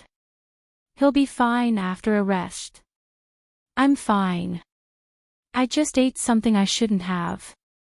Of course, Fong Yan knew he was fine. He pushed the meat bun away, picked up the bowl of corn porridge, and gulped it down. Only then did he feel some heat and strength in his body. He pushed the chair away and stood up, saying, "You guys eat slowly. I'm going to talk to the heroes." Fong Yingying and Fong Haohan were making straw dolls in the yard. They wrapped the straw dolls around the tree trunks, so that the plum trees wouldn't be frozen to death by the rare snow and ice. Today's winter was indeed colder than in previous years. Seeing Fong Yan coming out, Fong Yingying said to take credit, "Junior Marshal Uncle, have you eaten? Just wait for a while. We'll finish wrapping 2 more trees. That way, they won't be frozen. I thought about it seriously when I was dressing them just now. Everything is alive. Although I'm not a plum tree, I can understand their feelings. We human beings are afraid of heat and cold, and so are these living trees. What's the difference between them and us? Thank you for your advice. I think my Tai Chi is going to improve to a higher level." Fong Haohan looked up at Fong Yingying and said, "I've figured it out too. I think I'm going to make a breakthrough. Maybe I'll have the heart of Tai Chi after this breakthrough." Fong Yan was very satisfied with Fong Yingying and Fong Haohan's attitudes. He said, "The ancients said that humans are not plants. How can they be emotionless? In fact, the ancients are wrong. Don't plants have feelings? Don't they have souls? They could also be happy, they could also be sad, they could cry, they could also be hurt. They will experience the friendship between brothers, encounter the love between men and women, and bear the cold betrayal. By the way, what's Yi Gentle's phone number?" 136, Fong Yingying answered. After saying the 3 numbers, he realized that something was wrong. He looked at Fong Yan in horror. Fong Haohan looked at Fong Yingying as if he was looking at an idiot. He thought to himself, with such an IQ, how can we be called heroes? Fong Yan looked at Fong Yingying coldly and said, "Say it. Go on." Fong Yingxiong blinked his innocent little eyes and thought for a while. Then, he slapped himself on the forehead and said, "Look at my pig brain, I actually forgot such an important thing. What's behind it again? I haven't contacted Miss Yi for a long time. I even forgot her phone number. Fong Haohan, do you know her?" "I don't know." Fong Haohan denied firmly. He didn't want to be involved in this matter. "I've never contacted Miss Yi alone. She's Junior Marshal Uncle's opponent. Only Junior Marshal Uncle can contact her. That's impossible." Fong Yingying didn't want to let Fong Haohan escape. "In times of danger, you don't want me to die. I peeked at your phone a few days ago. I saw Miss Ye's phone number on it." "Oh yes, you deliberately marked Miss Ye's name with pinyin. YWR. These 3 letters should represent Miss Yi, right? Why didn't you just write Miss Ye's name? Is there some secret that can't be seen?" "I'm hot," Fong Haohan said. YWR represents these 3 words. Junior Marshal Uncle is smart and wise. He's a genius. Do you think he will believe your lousy excuse?" Fong Yingying said with a sneer. "Fong Yingying." Fong Yan shouted. Plop. Fong Yingying knelt down in front of Fong Yan. He hugged Fong Yan's leg and cried, "Junior Marshal Uncle, kick me to death. Kick me to death. I didn't want it. I didn't want to betray you. I've been regretting it ever since I did it. I couldn't eat well. I couldn't sleep well. I couldn't even wrap the plum tree's foreskin properly. I was sad and blamed myself. Junior Marshall uncle, kick me to death. If this can make you feel better, I'll die without regrets. You want me to kick you to death? Fong Yen stared at Fong Yingying's funny fat face coldly and said, then let go of your stinky hand first. This fatso was too hypocritical. He shouted for others to kick him to death. But his hands were hugging Fong Yan's legs tightly. How could others kick him? Junior Marshall uncle, I didn't think that woman was so sinister. I was used by her.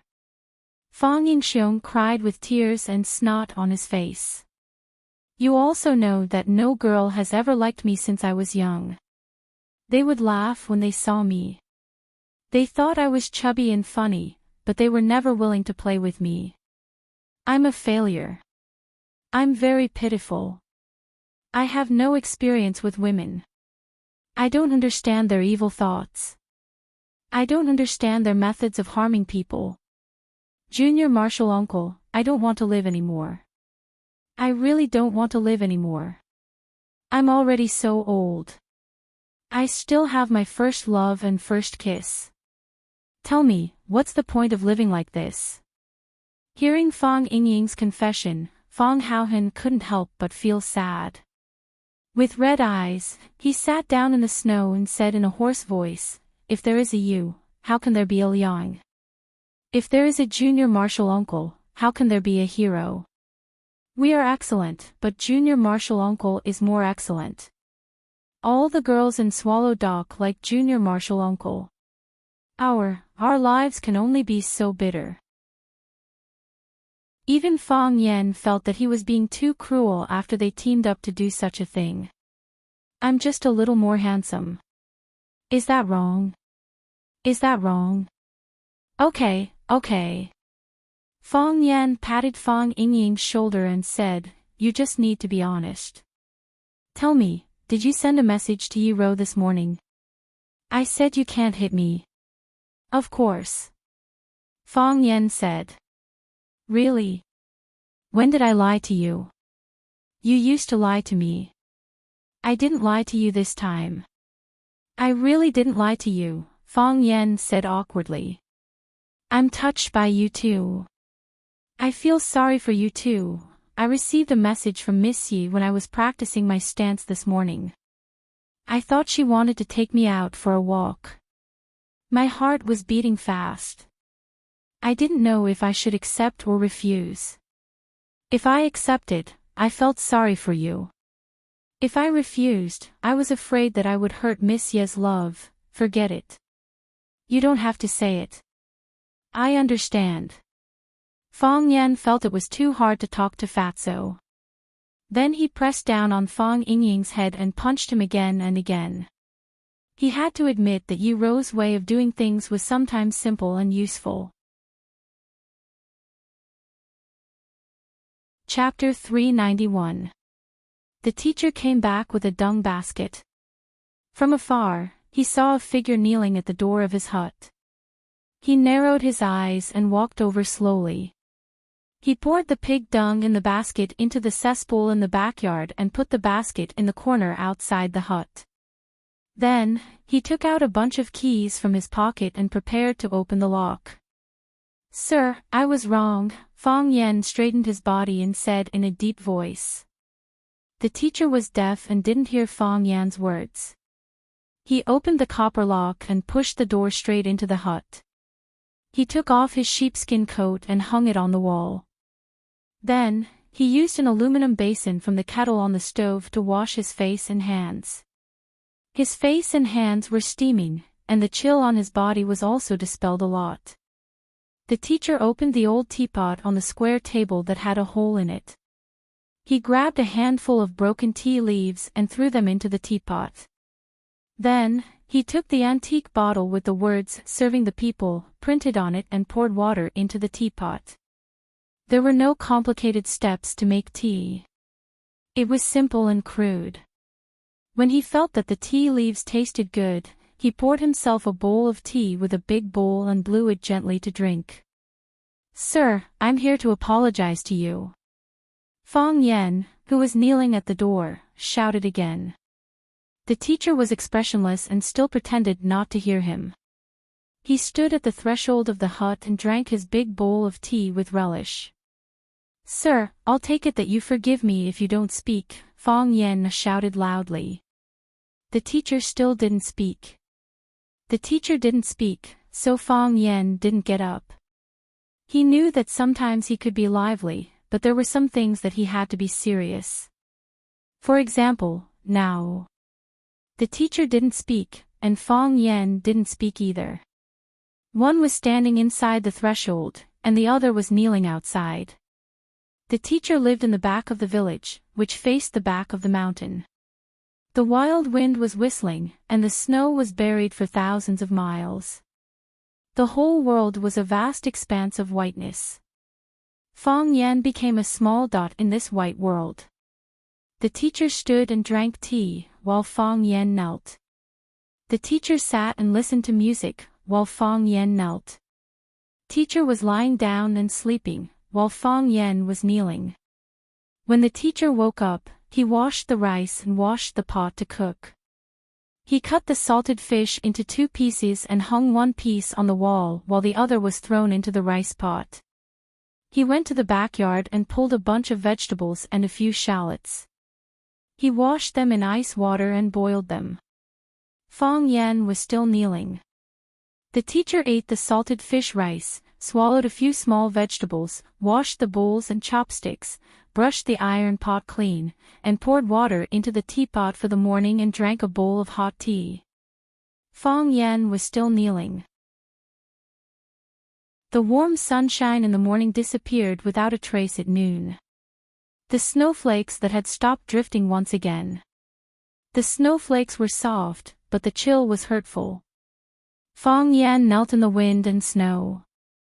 His hair was messed up by the cold wind and his body was covered in snow. Even his eyebrows were frozen. Fong Yen became a snowman. Just like the snowmen they used to make when they were young, they put on a hat and a scarf to make it look like a real person. Fong Yen was the most vivid snowman because he was a real person. When Fong Yen was kneeling, Swallow Dock was still as quiet as before. However, what was different from before was that many of the courtyard doors were open, and people were standing at the door looking into the distance. The Lee family. An old lady in a gray cotton-padded jacket stood at the door and asked, "Is the kid from the Fong family still kneeling?" "He's kneeling," Li Xiaotian stood behind the old lady and replied with a pained expression. Sigh. The old lady sighed and said to her grandson, "This child has great ambitions. It's inevitable that he will suffer a little." The Yi family. Yi Daowen was stomping around in the study. He pushed open the window and asked the servant who was sweeping the snow outside, "Is Fong Yen still kneeling?" "He's kneeling," the servant replied. Crack, the window was closed again. The servant looked at each other and lowered his head to sweep the floor again. The Fong family. Old Master Fong Hui didn't ask for plum wine today, nor did he ask Fong Yingying and Fong Haohen to play chess with him. He asked someone to push him to the window. He didn't use a mattress to keep warm, nor did he wear the leather hat he used to keep warm. His big bald head was even brighter than the white snow outside. He looked out the window and at the plum trees wrapped in straw in the courtyard. Suddenly, he lost his temper and scolded, "Who wrapped it? Who wrapped it? How can there be such an exotic fragrance without experiencing the wind and snow? Tear it down. Tear all the straw for me." Fong Yingying and Fong Haohen didn't dare to refute. They hurriedly ran out to tear down the straw bundles that had been wrapped up this morning. At this moment, Fong Hui was full of murderous intent. He didn't look like a paralyzed person, but more like a fierce general who had just come down from the battlefield. Yi Ro pushed open the courtyard door. The old drunkard didn't even look at her and said, "I'm drunk. You can do whatever you want." Then he lay down in the corner of the corridor and slept soundly. Loud snoring could be heard. Yi Ro patted the jar with her palm. The sealed mortar at the mouth of the jar flew out and disappeared. With a kick of her toes, the big jar in front of her flew into the air. The wine jar tilted slightly. As it fell, a stream of spring water poured down. Yi-Ro opened her mouth and took a deep breath. Her posture was cool and arrogant. There were also many courtyard doors open, watching from afar. Today, in Swallow Dock, everyone's eyes were focused on the young man kneeling in the wind and snow. Fong Yen was already a legend of Swallow Dock. The teacher drank 3 bowls of hot tea in a row. It wasn't until the teapot was empty and the color of the tea became darker and the taste more bitter that the teacher put down the teacup. He shouted to the outside, "Stop acting. Come in." Crack, Fong Yen got up from the snow. Because he hadn't moved for a long time, a thin layer of ice formed on his knees and calves in the snow. With a slight movement, the layer of ice broke with a crisp sound. Crack, crack, crack. This was the sound of all the bones in his body cracking. The stagnant qi and blood and the stiff bones all relaxed and regained their vitality. Fong Yen had the heart of Tai Chi to protect his body, so he could keep the bitter cold from invading him. The ice and snow, his body, and the heart of Tai Chi became a harmonious whole. The heart of Tai Chi became a bridge of communication between Fong Yen and the ice and snow. It transformed the ice and snow into a kind of energy and transmitted it to Fong Yen, so that Fong Yen could touch it gently and comfortably, instead of directly experiencing the attack of the bitter cold. Of course, if he had inner strength, he could also transform it into heat to resist the bitter cold and burn the ice and snow. However, the heart of Tai Chi was natural, and using inner strength to resist the cold consumed more mental and physical strength. It was difficult to maintain. This was also the reason why the heart of Tai Chi was more valuable than the other internal mental cultivation methods or strength techniques. When Fong Yen moved, the snow on his body fell, the frost on his eyebrows disappeared, and he became a living person with flesh and blood. There was an iron sword stuck in his back, the hilt facing down, the tip of the sword pointing up, hanging diagonally on his back. Fong Yen walked into the small room and said to the teacher, "Teacher, I have come to apologize to you." "What did I do wrong?" the teacher asked. "Fong Yen is young, so I shouldn't have made the decision to force Teacher Gong," Fong Yen said seriously. The teacher looked at Fong Yen and said, "You didn't make the decision on your own. You have been planning this for a long time." Fong Yen knows his mistake. Fong Yen lowered his head and admitted his mistake. "Fong Yen, now that you've forced Swallow Dock to abdicate, the entire Swallow Dock will move because of you. Have you ever thought that while you're fighting for Swallow Dock's benefits, you're also pushing Swallow Dock to the world? Is this good or bad for Swallow Dock?" In ancient times, there was the right to release troops with a cup of wine. There was also the saying, "When the cunning hare is dead, the hound is cooked, and when the birds are gone, the fine bough is hidden." When the country is in trouble, we use our swords to solve the problem.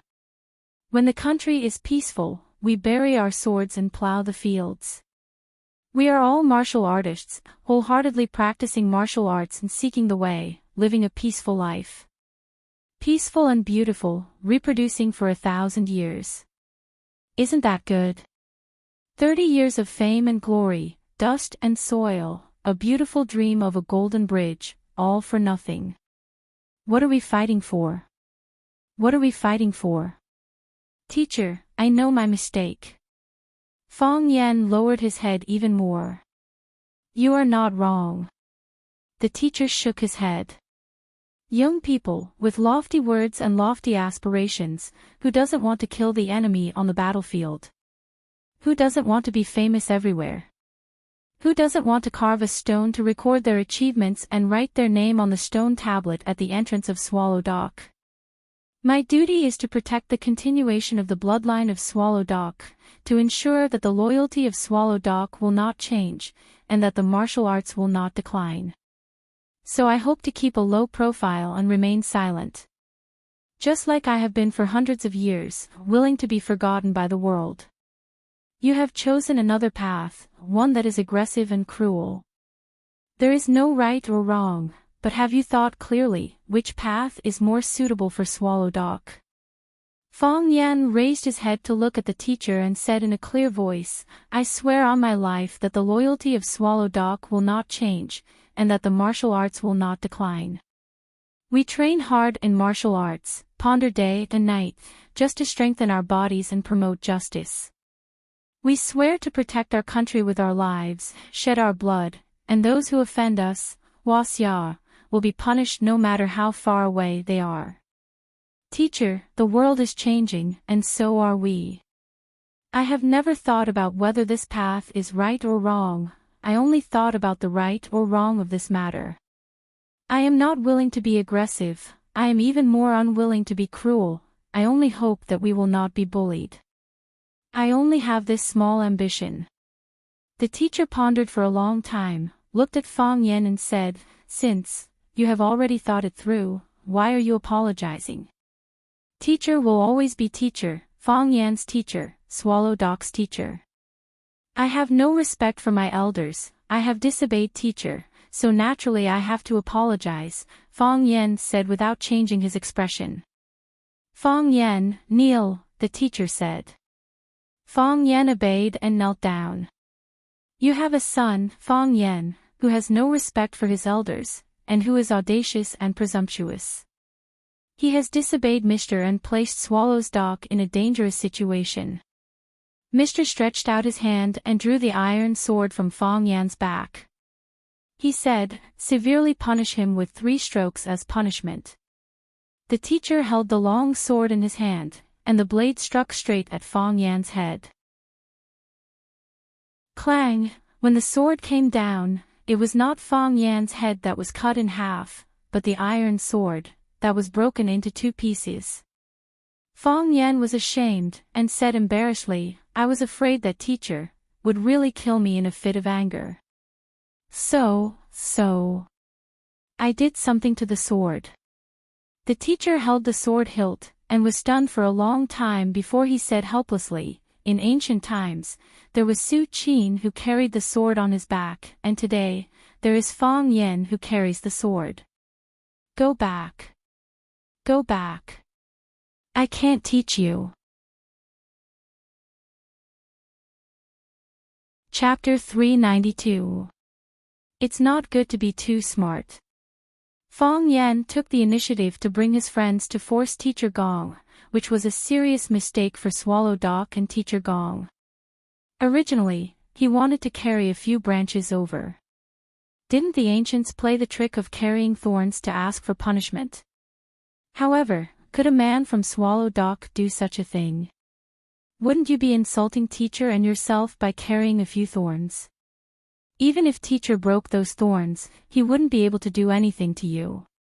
Instead, it would be a waste of his old strength. By doing such a thing, you would make teacher angry for no reason. Fong Yan hesitated again and again, and with Fong Ying and Fong Haohan, the 2 inept military counselors, he finally decided to carry the sword and apologize. First, the sword looked imposing and murderous. At first glance, he looked like an iron-blooded man from Swallow Dog. Teacher Gong was happy at first glance, and it was easy for those young girls and pretty wives to size him up when he walked on the road, which could add points to his appearance. Second, the weight of the sword was heavier than the thorns, which showed Fong Yan's determination to sincerely admit his mistake. He didn't run away, wasn't afraid, and faced his mistakes bravely. If you want to kill me or cut me up, you can do whatever you want. The grandfather will take it. No, the grandson will take it. Fong Yan had already carried the sword. At the critical moment, Fong Ying asked a question, what if Teacher Gong kills you in a rage? The 3rd martial nephew of the Fong family was suddenly stunned. Yes, Teacher Gong suffered such a big loss, and Fong Yan's behavior was obviously different from Teacher Gong's usual ideas. Teacher Gong would draw his sword and kill Fong Yan or cut Fong Yan in a rage. What should he do? This problem had to be carefully considered.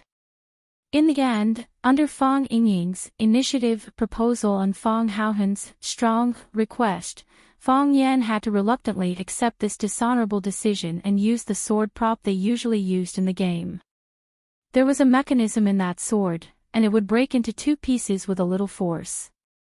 In the past, when Fong Yan and the others were playing with their friends, they often used this kind of prop sword to attack each other in order to express their high kung fu and the depth of their inner force. As the two of them were competing with their internal energy, the sword in the friend's hand suddenly broke into two pieces. One piece fell to the ground, while the other pierced the opponent's abdomen. Before the victim died, he said in horror, "You've actually learned sword-breaking technique." Fong Yan's face was burning as if he had been slapped in the face dozens of times. The current situation was not very good to look at. Fong Yan quickly got up from the ground and explained, "Mister, please don't be angry. I was just joking with you. You've been living in this deserted village for a long time, and there's not much entertainment. You must be bored. I'm just here to relieve Sir's boredom. Make Mr. laugh." The old skin on Mr.'s face twitched. His gray eyes stared at Fong Yan with an expression that said, "Did you see me smile?" Fong Yan looked around the room and pulled out a dusty iron sword from the corner of the wall. He said, "Come, I'll find a new sword. If you want to kill me or cut me up, you can do whatever you want. As long as you are my mister for a day, you will always be my mister. To be able to die under Mister's sword, I have no regrets. Forget it, forget it." Mister waved his hand and looked seriously at Fong Yan. He said, "Fong Yan, I understand your intentions.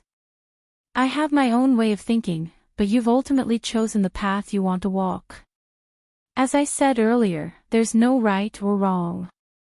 There's only suitability. Whether it's suitable or not, we can only find out as we go on. You've already led Swallow Dog to take a step forward, so Swallow Dog can no longer retreat. Others won't allow us to retreat either, so we can only move forward. Since you've led Swallow Dog to take the first step, then lead Swallow Dog to continue moving forward. You are duty-bound to fulfill this mission. Mister, I'm not suitable, right? I feel that I'm too careless and have a glib tongue. I can't handle too much pressure, and I want to turn and run at the first sign of danger. Why don't you choose someone else? I feel that Bai Xiao is not bad. He's mature and steady, broad-minded, and has outstanding abilities. Most importantly, the men and women of Swallow Dog, old and weak, all admire him and give him a thumbs up whenever he's mentioned. Bai Xiao is much more suitable than me." Mr. stared at Fong Yan with a sharp gaze and said, "Fong Yan, put away your cunning thoughts. Do you think I'll think you're useless just because you've provoked me with a lousy sword? Your personality is exactly the same as your grandfather, Fong Hui, in the past. Temper, no courage. Ability, less responsibility. Your grandfather has been wronged all his life, and the second half of his life has been sullen. Can't you, as his grandson, fight for him?" Fong Yan held the dusty iron sword in his hand and sighed softly. "Mister, the responsibility is great. I'm afraid I can't bear it. As long as you do your best, who will blame you when the time comes?" Mister said heroically and domineeringly. "If anyone is dissatisfied, tell him to come and talk to me. See if I don't use the iron sword to break his head. See if I don't use the iron sword to break his head." Only Mister could say this. No one else dared to say it, nor did they have the right to say it. Mister was Mister, Swallow Dog's Mister. Mister patted Fong Yan's shoulder and said, "Go. You're not alone. Swallow Dog will always be your strong shield. As long as I'm alive, I'll support you as well. Fong Yan was silent and bowed deeply to Mr. He turned around and left, solemn and stirring. From this day on, from this moment on, he would shoulder another responsibility. It was a responsibility that could not be seen or touched, but was so heavy that it made others breathless. This kid. Mr. smiled and shook his head. Mr. Bai Xiu appeared in front of Mr. He had black hair, a white robe, and was barefooted. At first glance, he looked like a lonely ghost or a lunatic. However, his black hair was too natural and soft, and his white robe was too plain and clean. His entire person looked gentle and refined, and it was easy to give people a good impression. I was almost tricked by this hairy monkey again, Mr. said proudly. When dealing with this kid, your head has to turn a few times. It's never wrong to think about everything more than a few times. He was able to kneel in the snow for so long without a word of complaint, but he couldn't bear this little punishment. Did he need to bring out a broken sword to embarrass himself? He just wanted to make me angry so that I would push him aside and choose someone else to bear this responsibility. This lazy guy, I won't let him have his way. See, Monkey's son still couldn't escape the palm of Buddha Tathagata's hand. Mr.'s wisdom is as vast as the sea. This little trick of his naturally has nowhere to hide, Bai Xiu said respectfully. What wisdom is as vast as the sea? Mr. waved his hand and said with a humble expression. The longer one lived, the more reverence one had for things like life. I've only lived a few more years than you guys, seen a little more, and heard a little more, that's all. Mr. Fong Yan took your Qingyun sword, Bai Xiu said. Mr. was stunned and asked, when? When he bowed to you with a face full of affection, Bai Xiu said. Mr., do you want to get it back? Bai Xiu asked. Forget it, Mr. said with a wave of his hand. Good wind, send me to Qingyun. This Qingyun sword has accompanied me for decades and has never been unsheathed. I'll give it to him and send him straight to Qingyun. Bai Xiu smiled and said, Mister, you really like Fong Yan. He took advantage of you and made you speechless. How can I not like such a kid? Smart people do have an advantage in this world. Yes, Bai Xiu said with a nod. He took the cold bowl from Mister's hand and heated it with boiling water. He then poured a bowl of hot water and put it in Mister's hand, saying, drink less tea and drink more water. You've just handed such an important responsibility to Fong Yan. Don't you want to live a few more years and see how far he can take Swallow Dog? Mr. patted the back of Bai Xiu's hand and said, this kid is smart, but smart people go to extremes too easily. If Swallow Dog is in danger, you must stop him. Mister, I understand. Bai Xiu nodded solemnly.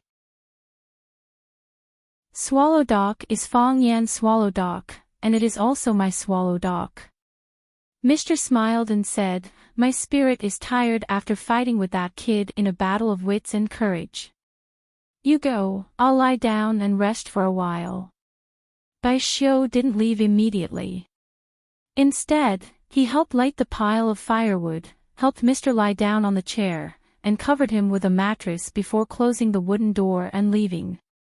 Creak, the wooden door closed, and the man lying on the chair opened his eyes.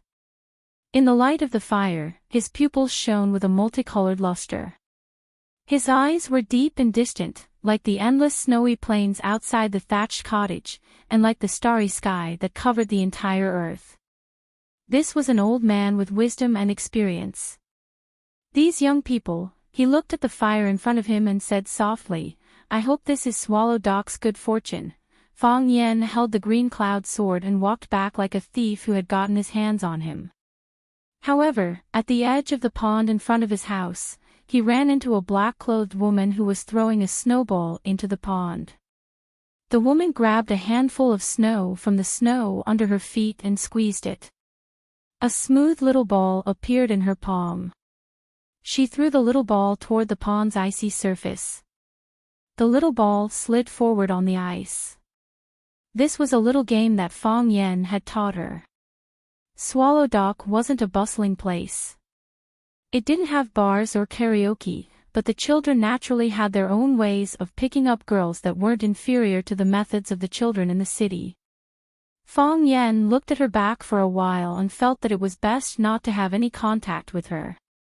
Holding his sword, he prepared to sneak past her without making a sound. Are you pretending not to know me or pretending not to see me? The woman suddenly turned around and looked at the escaping Fong Yen with a smile. Chapter 393. Are you pretending not to know me or pretending not to see me? This question was really difficult to answer. Seeing Fong Yan's bewildered expression, Phoenix threw a snowball at Fong Yan and said, "Take this." Paw! The snowball hit Fong Yan's chest and broke into snowflakes. They fell down and became one with the snow again. Phoenix did not have the joy of hitting the target. She just looked at Fong Yan and asked, "Why don't you dodge?" "Do you want to dodge?" Fong Yan said with a smile. "Didn't you always want to hit me before?" "I really want to hit you, but I know I can't hit you," Phoenix said with a smile. Her smile looked lonely. "I can't hit you, so I always want to hit you. You don't even want to dodge. This is really, how can this game continue? Have you ever played snowball throwing? The greatest joy of this game was not hitting, but dodging. One side desperately chased, the other side desperately dodged. The one who chased was hellbent, and the one who dodged was willing. If the one who chased hit every snowball, and the one who dodged stood still, this game must be quite boring, right? "I'm sorry," Fong Yen said. He could feel Phoenix's emotions. He knew that she was very unhappy. He shouldn't have said sorry, or rather, he shouldn't have said sorry. But, he didn't know what was going on, but he said it so naturally. It was as if he had really done something wrong to Phoenix. Perhaps, such a farewell was really hurtful. "Fong Yen, you've changed." Phoenix's hands were in the pockets of her trench coat. She was clearly not in the mood to continue playing with snowballs. Her figure was tall and graceful. Her slightly curly hair was blown by the cool wind and slapped on her face, giving her a poignant charm. Fong Yen looked into Phoenix's eyes and nodded very seriously. He said, "A lot of things have changed." "Yes. A lot of things have changed, and a lot of people have changed," Phoenix said softly. "In the past, you took things as they came. Apart from the advancement of your cultivation, you didn't care about anything else." Fong Yen smiled and said, "I still care about some other things, but you don't care about those things." "How do you know I don't care? Have you ever cared?" Phoenix smiled and shook her head. "Mind or not, there's no point in talking about this. I heard what happened last night. That was a beautiful win. This is Fong Yen. This is the Fong Yen I know. This is the Fong Yen who always brings surprises." Fong Yen was silent. He didn't know what to say. Perhaps not saying anything was the most appropriate response. "I never thought such a day would come," Phoenix said with a smile. The two of us stand facing each other, speechless. "Don't you think this scene is very awkward?" "Actually, it's all right," Fong Yen said. He also felt very awkward. He had the urge to quickly end this and run away. "The reason for this situation is because you are more concerned about the feelings of another person." Phoenix was like a caring sister. She explained, "There is nothing to say when you are with your first love because your feelings have changed. You feel a trace of guilt and embarrassment when facing me. No matter how smart you are still a kind person." Fong Yan thought about it seriously and said, "Perhaps, you are right.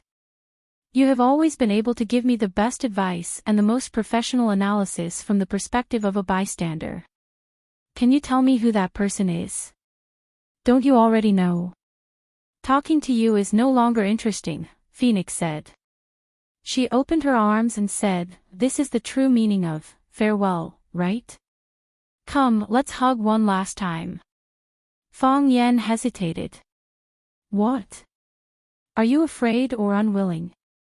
Phoenix said with some dissatisfaction. "When a girl makes such a request, even if you are 100 times unwilling, you should at least put on a perfunctory act. Do you know that such an expression of yours is very hurtful? Am I so loathsome? I am just worried." Fong Yan walked towards Phoenix step by step and said, "The sword in my hand will hurt you." "The sword is not out of its sheath, how can it hurt me?" Phoenix asked. Then, she licked her dry lips and said very seriously, "Even if I am hurt by your sword, I will not blame you. I am telling the truth." "I believe you," Fong Yan said. He held the sword with one hand and walked over to hug Phoenix. The warm and fragrant body entered his arms, but Fong Yan did not feel happy or ambiguous. Instead, he felt that his heart was very blocked, and his whole body became heavy. The beautiful girl in his arms was his beauty, the youth of his youth. He wanted to see his favorite movie with her. He wanted to walk through every mountain and river with her. He wanted to see every river with her. They were the eyes he saw when he opened his eyes every morning. They were the sweet dreams he had every night. He wanted to dedicate all of his beauty to her. He wanted to protect her for the rest of her life. At that time, she was the most important person to him. Now, they said goodbye in such an understated way. Goodbye to the girl, goodbye to his first love, goodbye to the good things, goodbye to a lifetime. The two of them hugged each other tightly. They were reluctant to part, but they were also ruthless and determined. Phoenix was not in a good mood either. She said in a low voice, "Then, I wish you good luck." "You too," Fong Yan said. After saying goodbye like this, Fong Yan thought that Phoenix would leave his arms. But Phoenix did not. "I have to leave something to remember," Phoenix said. "What?" Click, the sound of a shutter clicking. Only then did Phoenix let go of Fong Yan. Looking at the camera of her and Fong Yan hugging tightly, she said, "I will send it to the lady and tell her that we have said goodbye. I have become your past tense. You see, I am so considerate of you." Phoenix giggled. "Fong Yan, now you know that I am the best to you, right?" "I know." Fong Yan smiled bitterly. "If you delete it, this feeling will be more profound." "I will not delete it." Phoenix refused Fong Yan's proposal. She waved to Fong Yan and said, "Goodbye, Fong Yan." "Goodbye," Fong Yan said. "Happy New Year." "Unhappy New Year." Phoenix smiled. "The new year will not be happy." Phoenix waved her hand at Fong Yan. Placing both her hands into the pockets of her coat, she gracefully walked into the snowstorm. Her figure was quickly swallowed up by the snowstorm, becoming an indistinct dot. "Goodbye." Fong Yan waved and said softly. Whether happy or not, the new year arrived as scheduled. New Year's Eve was getting closer and closer, and there were more and more relatives at home. Fong Hui had 2 sons and 3 daughters. His youngest son, Beihai, died in battle. His eldest son, Fong Yixing, was fond of calligraphy and painting and had no interest in martial arts. After Fong Hui's legs were disabled, there was no successor for Fong family Tai Chi. However, his disciple, Mo Qingdi, quickly rose to support the Fong family. When Mo Qingdi was at his peak, the Fong family was also at its peak. No one dared to underestimate the enemy in Jianghu. However, Mo Qingdi fell like a comet, and the Fong family was once again in decline. Those few years were a nightmare for Fong Hui, the old man of the Fong family. The grumpy old man suffered one blow after another, but he still maintained a positive and optimistic attitude. Because he still had hope. His grandson, Fong Yan, was his hope. He placed all his enthusiasm and expectations on Fong Yan. He personally taught Fong Yan martial arts and supervised his stance training. At a young age, Fong Yan was under unimaginable pressure. Fong Yan's erratic personality was born during that period. The pressure was too great, and he had no way to vent. He did not dare to vent, so he could only use these unreasonable little methods to express his dissatisfaction. Dissatisfaction with his family, dissatisfaction with his surroundings, dissatisfaction with the unfairness of fate. That was all. This was the biggest protest a young man could express. Fong Yan had 3 aunts. The eldest and second aunts were married in Swallow Dock. The eldest aunts, Fong Yi, married his grandfather's disciple, Fong Hao, so their daughter, Fong Menjin, also had the surname Fong. The second aunt, Fong Yiling, married into the Zhao family of Swallow Dock. When the old man of the Zhao family was young, he had fought with his grandfather, Fong Hui, several times, and lost every battle. The relationship between the two families was not harmonious until now. The youngest aunt had a wild personality. When she was studying at Pearl Institute of Foreign Languages, she fell in love with a classmate. After graduation, she stayed in Pearl Institute. The Fong family was very open-minded. The elders never interfered with their children's marriage. Of course, Fong Yan was an exception.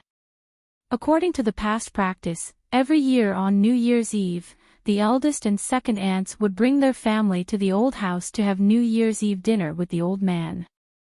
The youngest aunts used to spend the spring festival with her husband's family in Pearl Institute. This year, she brought her family back. The New Year's Eve was also a reunion night. Who didn't want to sit together with their family? Hearing that his youngest daughter was coming back, the old man Fong Hui was naturally happy from ear to ear. Ever since she was a child, he liked his youngest daughter the most. The youngest aunts called home in advance and said that they would be back for dinner on the 28th. Lu Wan told them that a sumptuous dinner was prepared early at home. But when it was 8:00 in the evening, the youngest aunts and their family still did not come back. Lu Wan called to urge them, but the youngest aunt's mobile phone was turned off. The Fong family was very anxious. Lu Wan shouted and asked Fong Yan to take Fong Yingying and Fong Haohan to drive out to pick them up. She was afraid that the road from Yanjing City to Yanziwu was not easy to drive, and the car should not break down on the road. Fong Yan was also worried about the safety of the youngest aunts. He called Fong Yingying and was ready to drive in the direction of Yanjing to look for them. If the car really had a problem, they could also exchange the car with them and let them come back to warm up first. As soon as Fong Yan and Fong Yingying drove away from the gate of the courtyard, they saw a black Mercedes-Benz stopped in front of the gate. The back door was pushed open, and a young man wearing a thick down jacket jumped out. He looked around the village and wilderness and said discontentedly, "Mom, what kind of place is this? Are we going to spend the New Year here?" Chapter 394. Zhou Mingli was very unhappy. When he was unhappy, he had to make others unhappy as well. He didn't agree to go back to the countryside for the spring festival. It was dirty, broken, boring, and poor. What was there to go? If he had a little bit of expectation for the village life before, after listening to the complaints of his classmates who had experienced living in the countryside, that little bit of expectation disappeared without a trace. It turned into deep contempt and disgust. Did you know? They washed their clothes and vegetables in a small ditch at the door. They wash the vegetables downstream, and there are children peeing in the water above. I don't even dare to touch the vegetables on the plate when I eat. Whenever I see the vegetables, I think of those children peeing in the water. Their toilets are all outside the courtyard. There are no doors. When you are enjoying yourself, suddenly someone barges in. Once, I was so scared that I almost fell into the Kong bed. Yes, you didn't hear wrong. Their toilets are big Kong beds. The feces inside are piled up together to ferment. There are also maggots that crawl on your shoes. What's wrong with that? The meat they eat may have maggots. They are reluctant to throw away the meat with maggots. They wash the maggots off and then continue to eat. It's so disgusting. Zhou Mingli didn't want to eat vegetables that were washed with the river water that the children peed on. He didn't want to use the toilet where maggots might crawl on his shoes. He felt disgusted when he thought of the meat with maggots on it. He didn't want to come, and neither did his father. However, his mother, Fang Yijing, insisted that she must go back to her hometown for the Spring Festival this year. She hadn't spent the Spring Festival in her hometown for many years. His father couldn't hold on any longer and agreed to his mother's request. It was hard for him to survive alone, so he had to come back. He felt that since his mother's hometown was next to Yanjing City, how poor could it be? However, the bumpy road, the car skidded a few times and almost fell into the ditch.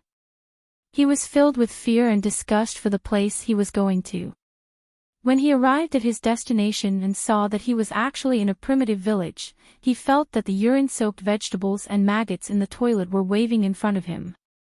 He couldn't suppress the anger in his heart anymore. He didn't dare to vent his anger on his parents, but he dared to say a few undignified words in front of his poorer relatives. They could only listen to him sullenly, and then apologize to him, saying that the conditions were not good, and that he should forgive them. Wasn't this the style and behavior of a farmer? At least, that was what Zhou Mingli thought. It was said that children's words carried no harm, but this brat's words caused the hearts of the smiling relatives to turn cold. A son does not despise his mother for being ugly, and a son does not despise his family for being poor.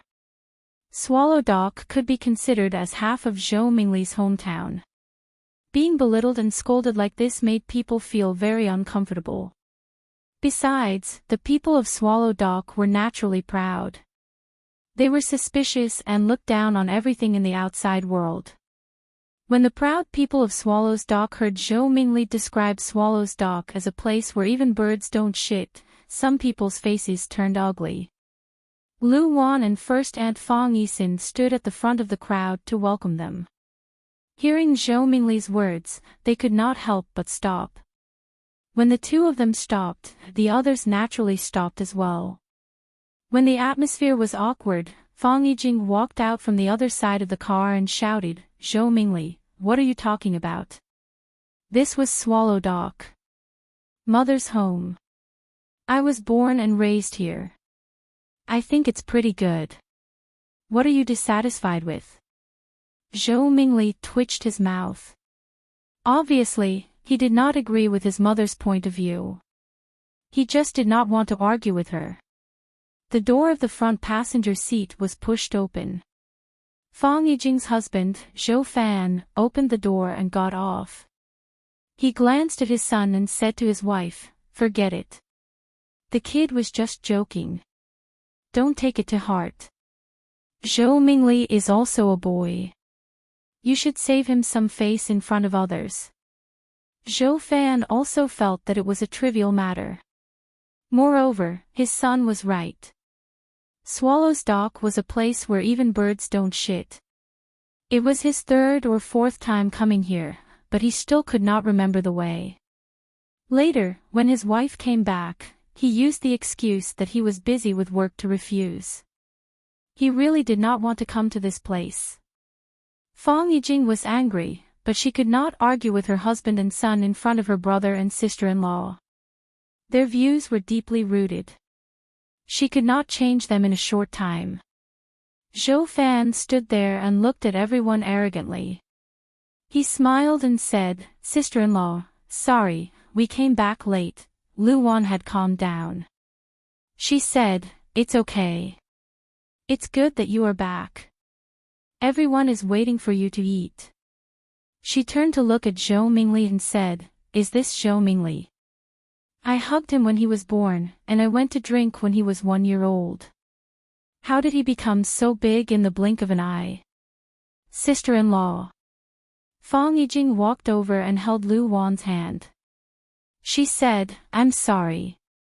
Everyone must be anxious, right?" After getting off the plane, Zhou Fan said that since he was in Yanjing, he wanted to visit the leaders. After all, it would be more respectful to visit them before the new year. "My phone ran out of battery again, so I couldn't contact you." "It's okay." Lu Wan smiled and said, "It's good that you are back safely. We were worried that something happened to you on the way, so we were going to ask Fang Yan to drive to find you." Fang Yan parked the car and walked over. He greeted his sister-in-law and said, "Sister-in-law, long time no see." Fang Yan. Sister-in-law hugged Fang Yan and said, "Your mother just said that Zhou Mingli grew fast. Don't you grow faster? You can get married now, right? Do you have a girlfriend? If you do, you must bring her home for the new year. I will help you." Fang Yan was the only child of the Fang family, so he was very loved by his 3 aunts. Fang Yan had a good relationship with his sister-in-law. His sister-in-law hadn't come back for several years, and he hadn't seen her for a long time. His heart was full of joy. "Of course," Fang Yan said with a smile. He then greeted Zhou Fan and said, "Uncle, welcome home." "Yes." Zhou Fan nodded and shook hands with Fang Yixing. He said, "Is the meal ready? I have to have a few drinks with my brother today." Zhou Fan took the initiative to talk to Fang Yixing, but Fang Hao and Zhao Qingxin, who were standing next to Fang Yixing, ignored him. Fang Hao was fine. He was a poor child and was adopted as a disciple by old Master Fang. Later, he fell in love with his master's eldest daughter, Fang Yixin, and married into the Fang family. Zhao Qingxin was a member of the Zhao family in Swallow Dock. The Zhao family not only had a high status in Neijiang, but they also had many industries outside. They were naturally proud people. He took the initiative to greet them, but Zhou Fan ignored him, so he was naturally unhappy. Fang Yixing pulled Zhou Fan into the yard and said, "It's already ready. We have to have a few drinks today. Fang Hao, Qingxin, don't think about being lazy. You have to accompany Zhou Fan today. It's rare for him to come back. Numerology. Come and see your eldest cousin." Fang Yijing pulled Zhou Numerology in front of Fang Yan and said, "This is the cousin Fang Yan I told you about." Fang Yan reached out his hand. Zhou Numerology curled his lips and said, "You don't have to be so old-fashioned. You even have to shake hands." Fang Yijing slapped Zhou Numerology's head and said, "How can you talk to your cousin like that?" Fang Yan waved his hand and said, "It's okay. I'm doing this because of my condition. In fact, I don't like to shake hands with people easily." Hearing what Fang Yan said, Zhou Numerology had a good impression of Fang Yan. He looked at Fang Yan and asked, "My mom said that everyone in your family knows martial arts. Is that true?" "Yes." Fang Yan nodded. Zhou Numerology pointed at a bluestone brick at the door and said, "Can you break it with one palm?" Fang Yan laughed and said, "More or less." "Really?" Zhou Mingli's eyes widened and he said, "Show me how you do it." Fang Yan refused and said, "Why do you have to break the brick? You've been on the road for a day. Go in and eat something. Are you hungry?" "We've already eaten."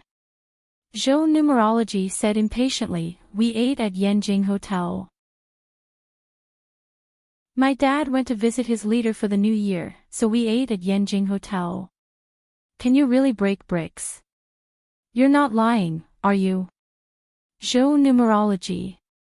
Fang Yijing couldn't help but want to lose his temper. This bastard child, why did he say all the things he shouldn't say? She called home in advance and said that she would come back to have dinner with everyone at night. However, when they arrived at Yenjing, her husband wanted to visit his leader. It was better to be early than late. The leader would be busy after the new year, so there was no chance to meet. Visiting before the new year showed respect for the leader, and it could leave a deep impression on the leader. Her husband wanted to climb his career, so as his wife, she could only support him. When they arrived at the hotel, her son said that he was hungry again. She said that they would eat after they got home, but her husband made the decision to order a big meal for his son. It was fine if he ate, but he shouted it out in front of everyone. How would the starving relatives at home feel? Fang Yan raised his eyebrows slightly, but he didn't want to argue with his aunt's child. He said, "What's there to lie about this? It's a very common thing. But I don't think it's necessary. This is a brick for the door, and we need it to close the door." For the men of Swallow Dock, breaking bricks with one hand was more common than using an axe to chop firewood. It was not something worth showing off. He also didn't want to excitedly perform breaking bricks when the child asked. There must be more important things to do when meeting with family. Plus, he was really hungry after waiting for so long. "I didn't say anything wrong," Zhou Numerology said to his mother, dissatisfied. "You said that everyone in your family is a martial arts master, and they don't even dare to break bricks. What kind of swallow village is this? It's a lie, isn't it?" Fang Yan slapped Zhou Numerology's head and said with a smile, "This child is quite mischievous." Plop. Zhou Numerology lost his balance and fell to the ground.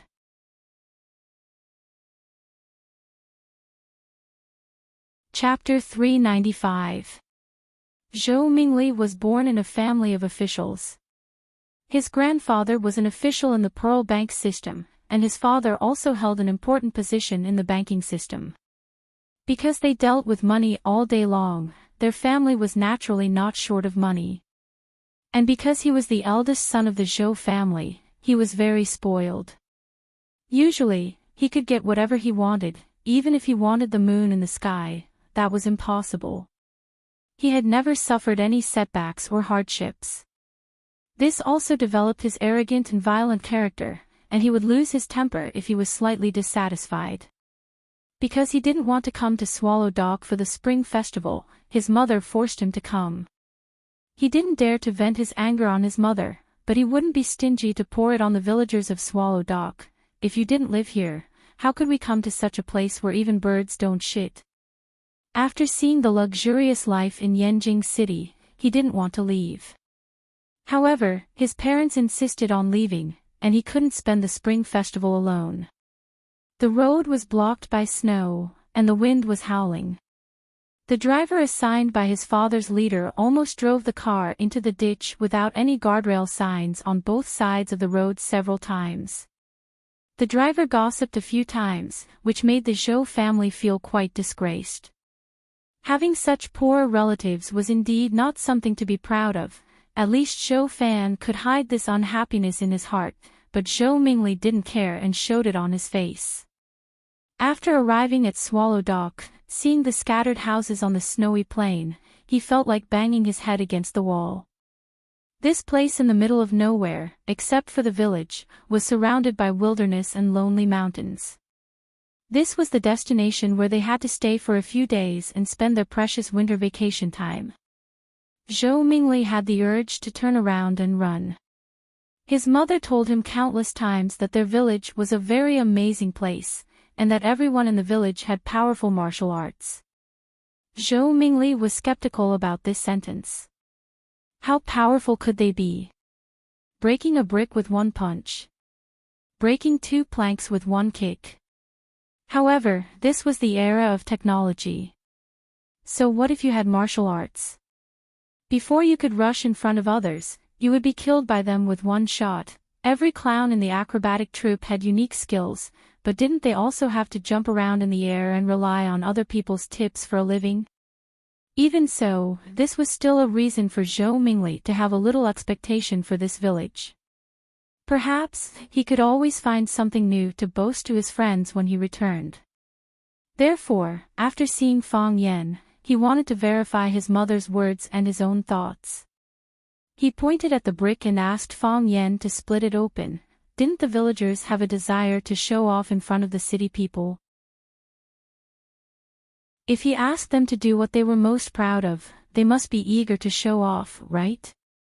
He did not expect that his eldest cousin, Fang Yan, would actually reject him. Not only did Fang Yan not give him face, but it also made him feel that the only highlight of this trip to the countryside had disappeared. There was no splitting brick at all, it was their lies. He became violent again, wishing that he could jump up and give Fang Yan a good beating. Although he didn't make a move, his tone was already impolite. The person he was facing was Fang Yan, and the person he was insulting was Swallow Dog. Fang Yan had just accepted the important task that was entrusted to him by the master, and he had become one with Swallow Dog. Therefore, the tragedy happened naturally. When Zhou Mingli got out of the car, Fang Yan drove his grandpa's classic car to the shed. He didn't hear Zhou Mingli scolding Swallow Dog as a place where birds don't even shit. However, when Zhou Mingli said that Swallow Fort was a village of lies, he did it right in front of him. How could there be liars in Swallow Dog? How could there be liars in Swallow Dog? With Fang Yan's temper, how could he tolerate such a thing? Thus, he slapped him across the face. This was a slap from Fang Yan. How could Zhou Mingli bear it? His knees went soft, and he fell to the ground. Because they were standing outside the door to talk, Zhou Mingli insisted on letting Fang Yan smash the brick on the door. When Fang Yan slapped him on the head, Zhou Mingli was unlucky and fell on the door sill. Half of his body was pressed on the raised doorway. If it wasn't for his thick down jacket, his ribs would have been crushed.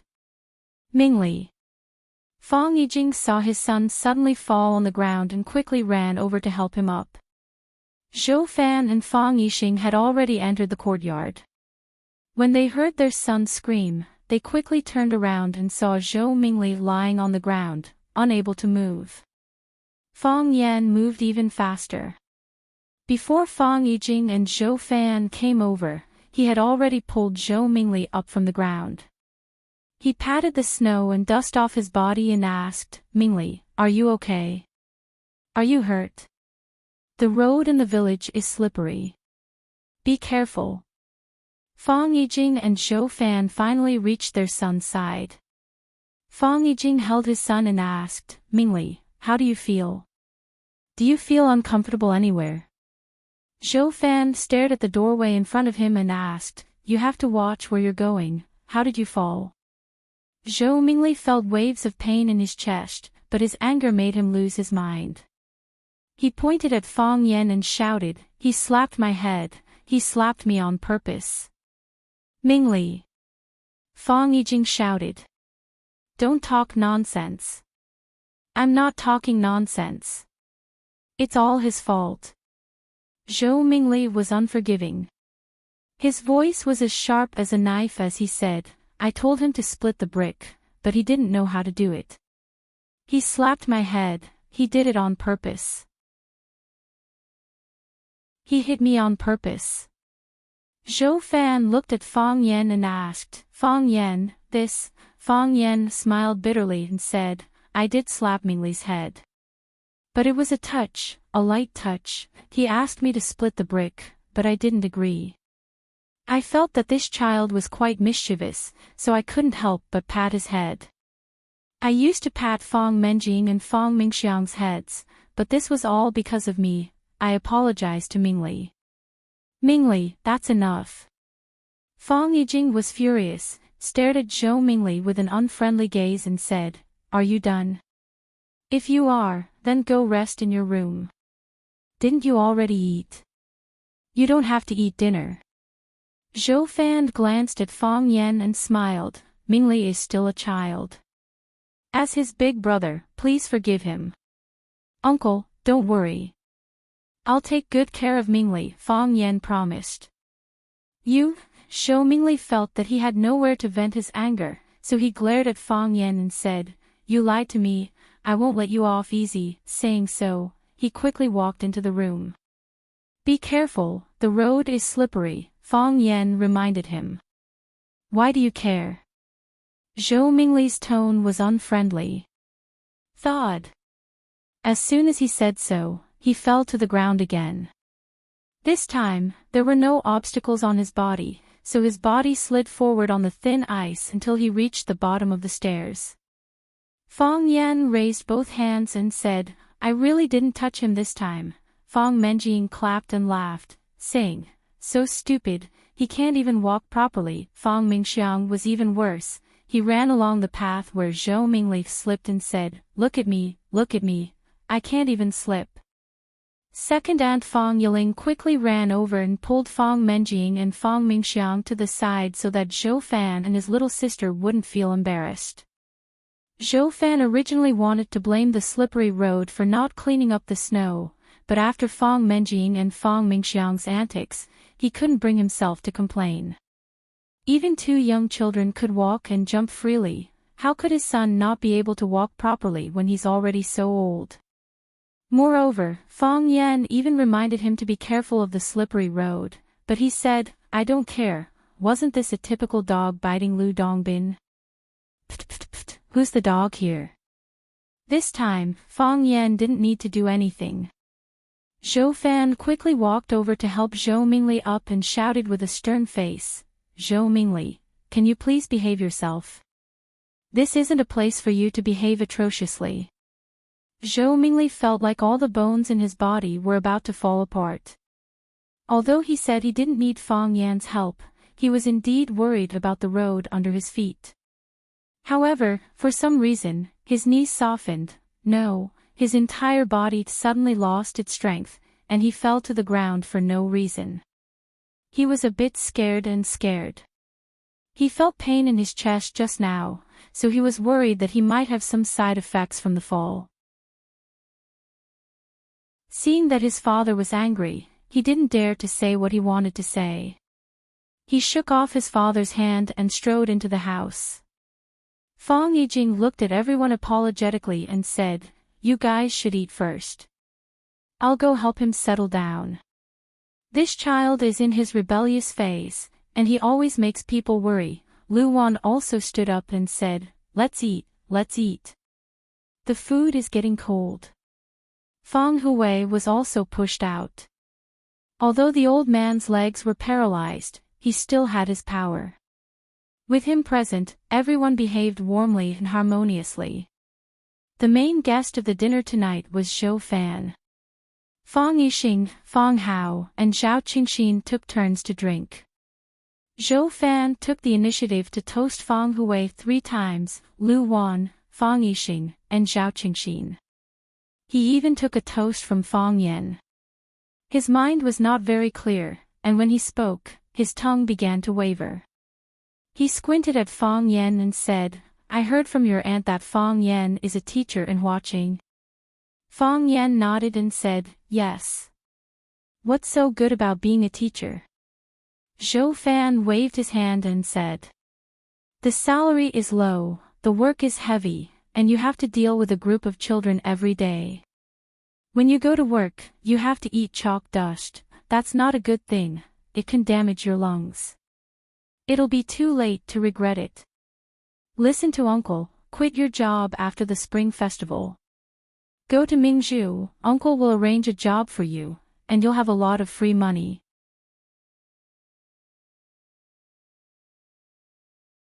Chapter 396. Fang Yixing was still drinking, Zhao Qingxin was still smiling, Fang Hao was still chewing on the bone in his mouth, and Fang Yixin and Fang Yiling were still chatting casually.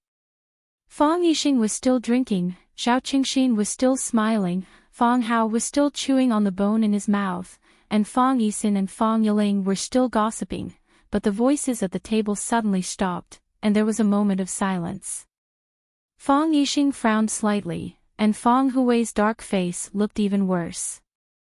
Fang Hui had very little contact with this son-in-law, but he could feel the pride in his third son-in-law's bones even from thousands of miles away. He was a very traditional man, but he was quite open-minded when it came to his children's love affairs. As long as you like it, I'll like it with you. When his daughter brought Zhou Fan to visit for the first time, he behaved well. The young man had delicate features, was gentle and smart. Although he always talked with an air of arrogance, wasn't that what a young man should do? Later, Zhou Fan's position became higher and higher under his father's guidance, and he received more and more compliments, so his self-confidence swelled. He was like this in front of outsiders, and also in front of his own family. This made Fang Hui unhappy. Fang Hui stared at Zhou Fan and said, I think it's good to be a teacher. Teaching and educating people is a good thing. It's a great thing to cultivate talents for the country. You don't have to worry about Fang Yan's work. Fang Hui put down his chopsticks and said, You guys eat. I'll go back to my room to rest. I'm getting old and can't sit still anymore. Hearing that their father was going back to his room, Fang Yixin and Fang Yiling quickly got up and pushed the old man to the backyard. Zhou Fan's proposal was opposed by his father-in-law, so he was a little unhappy. He said, It's not that I want to say that our father is going against him, but the thinking of the older generation has to change. Think about it, what era are we living in? Teaching and educating people is a good thing for the country. But we have to think about our children, don't we? Fang Yan isn't young anymore. How much can a teacher earn in a month? How many years of salary can he buy a house in Huaqing or Yanjing? Without a house. What will Fang Yan do when he gets married? Bring a girl to this village. Once a girl comes and sees how remote this village is, she will run away in fear.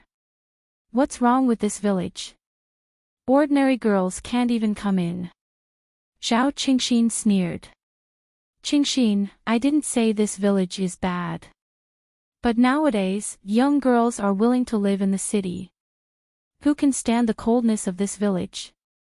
They feel new living in this village for a few days, but if they live here for a year, they will go crazy. Even if Fang Yan brings her along when he goes to Huaqing to work, he still has to buy a house in Huaqing, right? How do you know that Fang Yan cannot afford to buy a house? Can't a teacher afford a house? Fang Hao retorted. Fang Yan was worried that the three of them would quarrel at the table, so he quickly stepped forward to smooth things over. He raised his cup with a smile and said, Little uncle's words are very reasonable, and you are also thinking of me. Come, let me toast to you three uncles. Yan, Yang, and said, Fan, Yan, Fang Fan, I Fang Yan, Fang, I Yan, Fan, I Yan, Fang. If you were someone else, I wouldn't have to say this. Think about what I said. Our bank will invest over 100 million yuan in Mingzhu to set up a financial service company. If you are interested, I will arrange for you to work in this service company. You will have a better future and income than being a teacher. After a few years, I can get you a house in Mingzhu. Thank you, uncle. I will think about it carefully. Fang Yan nodded with a smile. Zhou Fan was satisfied. He looked at Fang Hao and Zhao Qingxin and said, You can't always stay in this village. This village. How good can it be? Yi Jing also told me that this village used to have a lot of great people. But how many years has it been?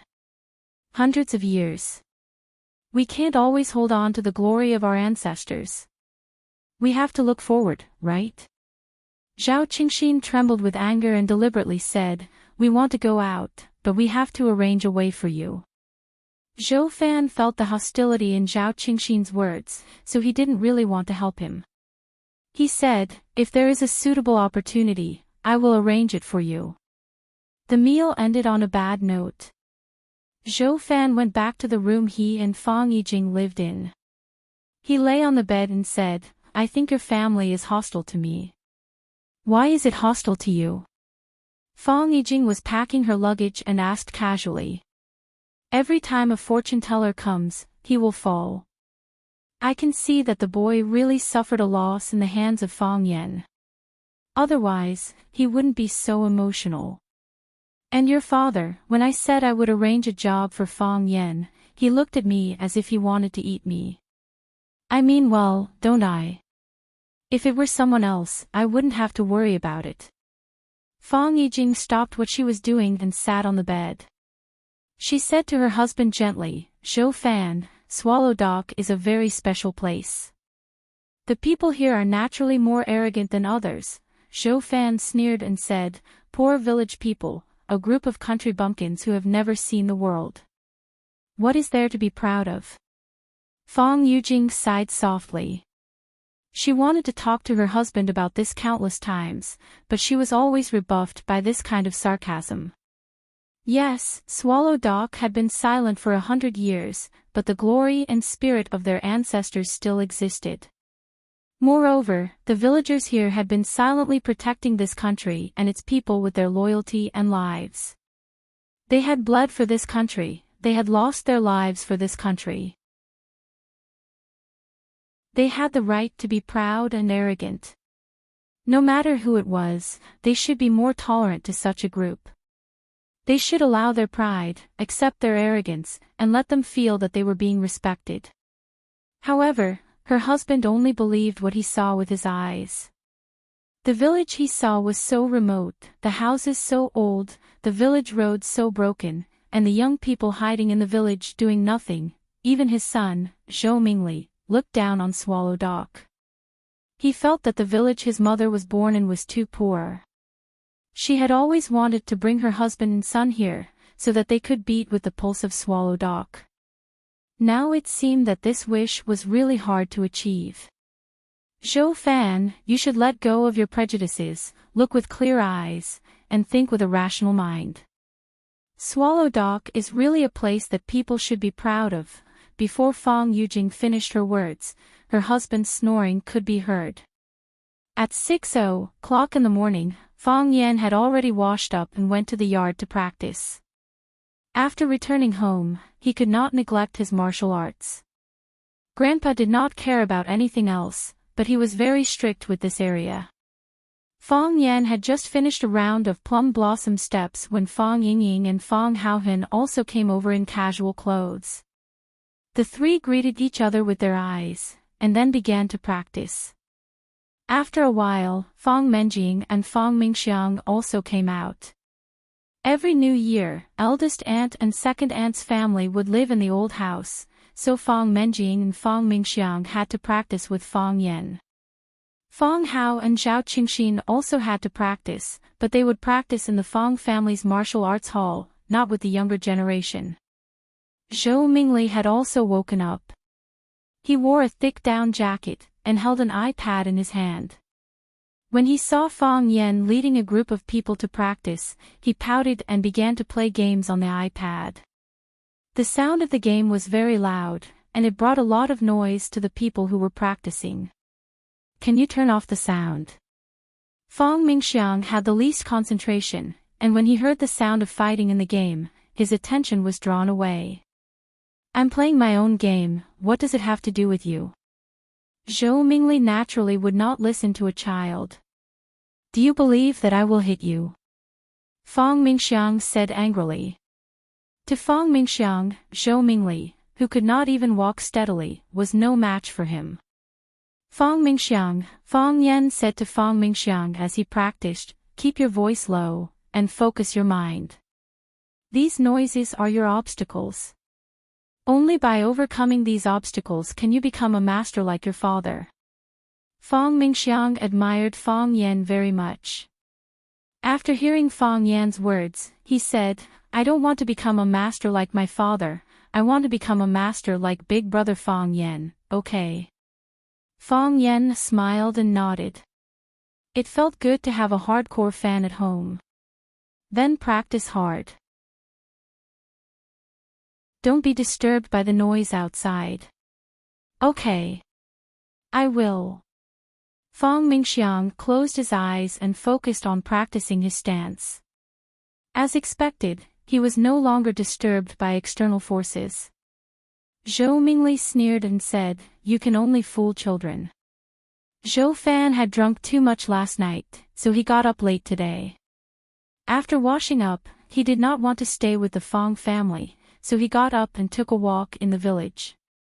When he walked to the entrance of the village, he saw a row of cars driving toward the village. There were cars coming to such a remote and run-down village.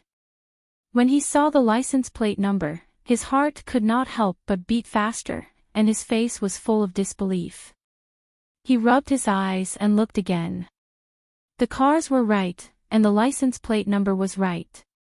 One of the cars' license plate number was the car of his leader's leader. He had seen the leader from afar when he went to Yanjing Hotel to pay a New Year's visit to his immediate superior. Why did he come to this poor and run-down village? Could it be that the leader also came from this village? Thinking of this possibility, Zhou Fan's heart pounded fiercely. Here's my chance. Zhou Fan ran to the village behind the motorcade. He met an old man who was collecting dung. He pointed to the cars and asked, "Uncle, which cars belong to which family?" "Which family?" The old man looked up and said, "To the Yi family. The third son of the Yi family is back."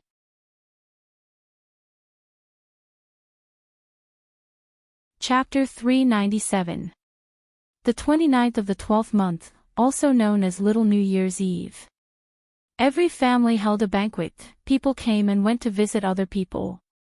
And burning incense outdoors was called heavenly incense. It usually took 3 days. When Fong Yen sat in the living room chatting with his mother and aunt, Yi Fengxing came to find Fong Yen, saying that his third uncle was back and asked him to go to his house for lunch. Fong Yen glanced at his mother, Lu Wan. Lu Wan smiled and said, "Fengxing came to invite you, just go. Anyway, your aunt won't be leaving for a while. We'll talk when you come back tonight." Fong Yen nodded and said, "I'll be there soon." Yi Fengxing saw that Fong Yen had a guest, so he didn't stay any longer and said, "I'll wait for you at home.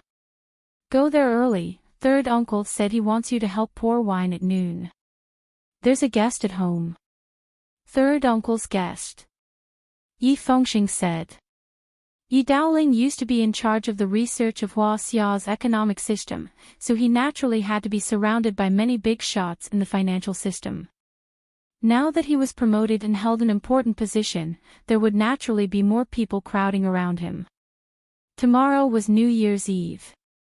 No matter how busy Yi Daoling was, he would come back to have a reunion dinner with the Yi family's ancestor. It was reasonable that his subordinates received the news and came to visit Yi Daoling in advance. However, why did he ask him, a junior of the Fong family, to go there? If it was just pouring wine, Yi Fengxing could do it well. Although his image was worse than him, he was still a descendant of the Yi family, wasn't he? Yi Fengxing left, but Zhou Fan came back. He looked serious and seemed to have something on his mind. He made an excuse to ask his wife to help find a tie and pulled Fong Yijing to the room. He closed the door and whispered, "Is there a Yi family in Swallow Dock?" "There is a Yi family." Fong Yijing looked at her husband in confusion and said, "Why do you ask?" Zhou Fan was excited. He grabbed his wife's hand and asked, "How is the relationship between your two families? Do you have any contact? Aren't people from the countryside all related to each other? Are you relatives?" "No." Fong Yijing shook her head. The relationship between the Fong and Yi families has never been good, and they're even hostile towards each other. "Zhou Fan, what are you trying to say? How did the Yi family provoke you? Fang Yijing was telling the truth. In the past, the relationship between the Yi family and the Fang family was not harmonious. Every year, when Fang Yan and Yi Rou competed, the Yi family and the Fang family always regarded each other as their biggest rivals and often criticized each other. Now that her husband asked about the relationship between the two families, she could only tell him what she knew before. She didn't know that Fang Yan had taken the little princess of the Yi family, Yi Rou, for a walk by the Shihizi River. Zhou Fan could not vent his anger, so he said in a muffled voice, "Your Fang family will be killed by your own stupidity." For such a high-level leader to pay a visit to the Yi family, it proved that the Yi family must have an extraordinary existence. They both resided in Swallow Dock, yet the Fang family actually had a conflict with the Yi family. Wasn't this just seeking death? His wish to use the Fang clan's connections to build a relationship with the Yi clan had been dashed, so he was naturally in a bad mood. "Zhou Fan, how can you say that?" Fang Yijing was angry and yelled. Zhou Fan loved his wife very much. Seeing that Fang Yijing was mad, he did not want to argue with her anymore. He snorted and said, "We will be dragged down by your family sooner or later." "Who will drag you down?" "If you don't want us to drag you down, go home. I know you don't want to come here, and I know you look down on us. If so, don't come here anymore." Fang Yijing was also irritated by her husband's arrogant attitude. She pointed at the door and yelled, "Let's go. Who do you think wants to come here?" Zhou Fan could not suppress his anger anymore and yelled. Hearing the argument in the room, Lu Wan, Fang Yixin, Fang Yiling, and the others who were chatting outside all came in. Lu Wan was the mistress of the family. She asked, "Yijing, Zhou Fan, what happened? Why are you arguing?" Fang Yijing did not want to say bad things about her husband in front of her sister-in-law. It would only embarrass her even more. Zhou Fan hated the Fang family, so he did not want to answer Lu Wan's question either. "It's the Spring Festival. What can't we talk about?" Fang Yixin was the eldest sister. She walked over and held her younger sister's hand. She said, "If each of you give way, the conflict will be solved. You finally come back for the Spring Festival. Why are you quarreling? We are a family after all. Don't be a joke to outsiders, right?" Fang Yijing felt bitter, but she could not say anything. Zhou Fan felt very upset, so he went to the yard to smoke. Fang Yan stood next to the plum tree in the yard and heard the argument between Fang Yixin and Zhou Fan clearly. Seeing Zhou Fan coming out, Fang Yan said with a smile, "Uncle, do you really want the Fang family and the Yi family to be on good terms?" Zhou Fan's face froze. He lit the cigarette in his hand and took a puff. He said with a straight face, "Isn't it reasonable for neighbors to be on good terms?" "It is." Fang Yan nodded and said, "So, through my efforts, the Fang family and the Yi family are now as close as a family." "Really?" Zhou Fan was overjoyed. If what Fang Yan said was true, then wouldn't it be reasonable for him to visit the Yi family? If he could have a chance to have a meal with that leader, no, just a casual chat to let him have a deeper understanding of himself, then it would also have a profound promotion push for his future, wouldn't it? Seeing Zhou Fan's happy expression, Fang Yan reached out and touched the thick and cold branches of the plum tree. He said, "What's that saying again? A close neighbor is better than a distant relative." I didn't have a clear understanding of this saying before. A distant relative is still a relative. How can a neighbor be better than a relative? Now, I realized that what he said made sense. Some relatives really don't treat their own family members as human beings. Zhou Fan's eyes were slightly cold, but he forcibly suppressed the hostility in his heart. He said with a smile, "I chatted with your aunt for a bit. don't take it to heart. Who hasn't quarreled in a family?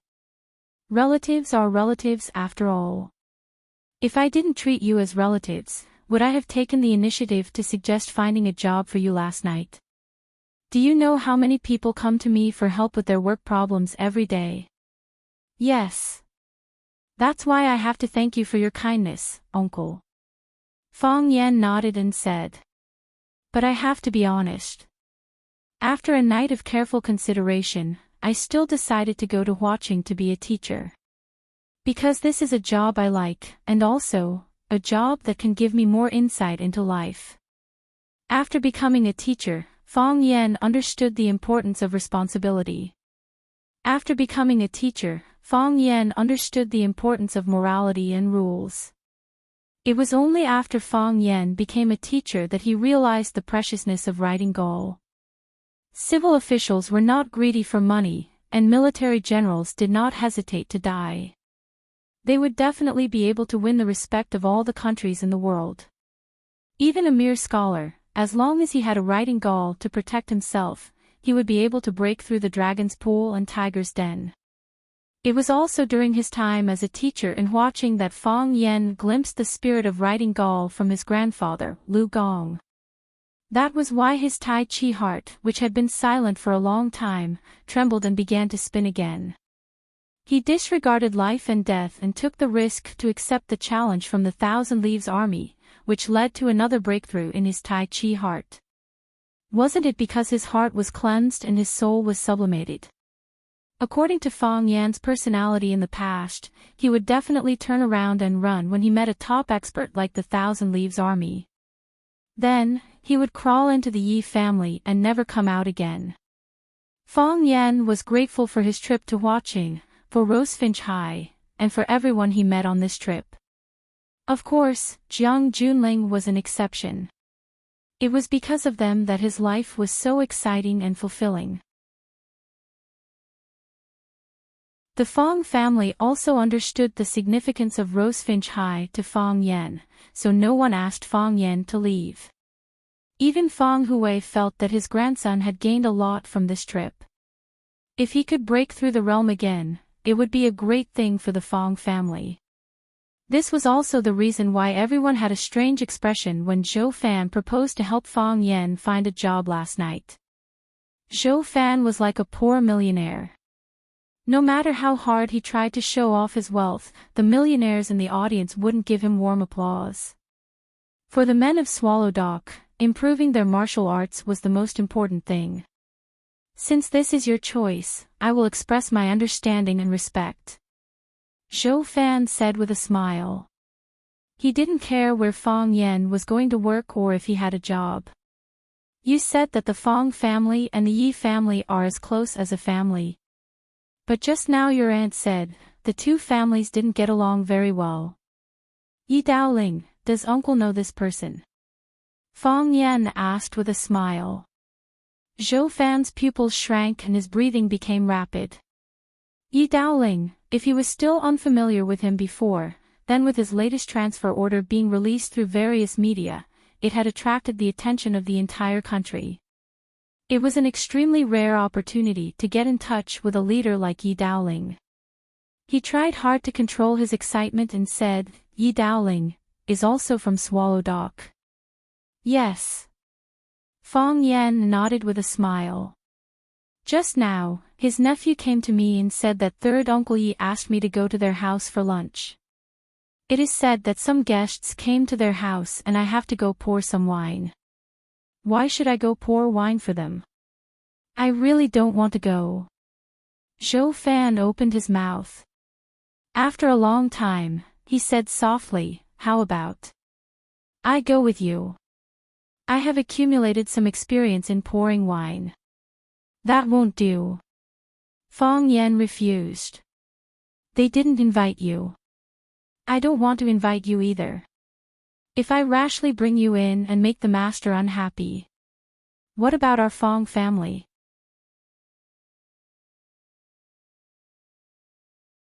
Chapter 398. What will happen to the Fong family if you drag us down? At first glance, this sentence sounded somewhat familiar. He thought about it and remembered that it was something he said when he was arguing with his wife, Fang Yijing. Of course, what he said was, "We will be dragged down by your family sooner or later." He said it as if it was a matter of course, but it was filled with anger and resentment. Why did it sound so ear-piercing, like he was mocking him? Zhou Fan understood that Fang Yan was taking revenge. He had heard what she had said just now, and then returned the favor. It had to be said that the feeling of stabbing oneself to death with one's own poisoned sword was really unbearable. Zhou Fan's face turned livid. He stared at Fang Yan with anger in his eyes and said, "Fang Yan, what are you talking about? No matter what, I'm still your uncle, your elder. How can you be so disrespectful to your elders? Didn't you say that the villagers of Swallow Dock are very particular about etiquette?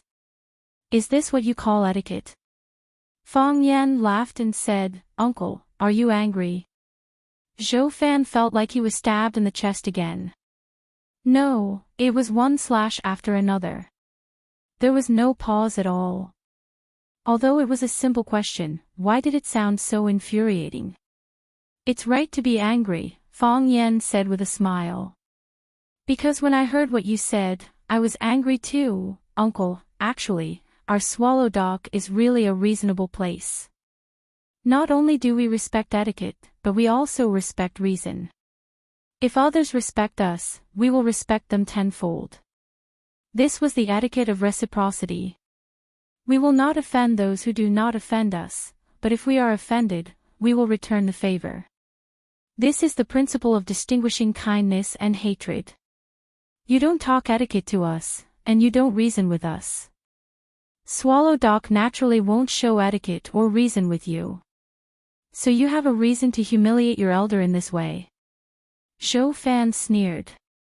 He had not been humiliated like this for many years. Fang Yan's behavior was equivalent to openly offending him. How is it humiliating? This is the principle that if someone offends me, I will return the favor. This is the first iron rule of our Swallow Dock that has existed for 1,000 years. I know, I always thought that you looked down on the Fang clan. Your Zhou family is considered the #1 figure in Mingzhu's banking system. What does our Fang family have? A cripple, a drunkard, a bookworm, a woman, and a child. Far away in a deserted village, living in an old house. What's so special about you? So, year after year, you didn't want to step into the Fang family's door. Sometimes, Auntie came back alone, but you and your son were nowhere to be seen. Auntie never complained about you, nor did she say anything bad about you. She always explained that you were too busy with work and couldn't travel with us. Actually, we're not stupid. We all know what the real situation is. We understand Auntie's difficulties. We didn't want to expose her, we didn't want to embarrass our sister-in-law. On one side were her parents, brother, and sister-in-law. On the other side were her husband and son. Both sides were flesh.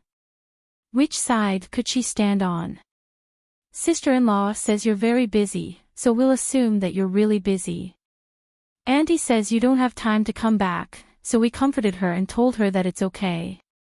You can come back together next time. Auntie is my auntie, my father's sister, and my grandfather's daughter. We all want her to live a happy life, and we don't want her to suffer any grievances in the Zhou family. We think that if we are more lenient and take care of you, you'll be able to feel our kindness, and you'll treat my auntie better. Obviously, you don't have this kind of awareness. You think leniency is cowardice and care is flattery. Our Fang family is a piece of chicken ribs to you. It's tasteless to eat, and you'll lose face if you abandon it.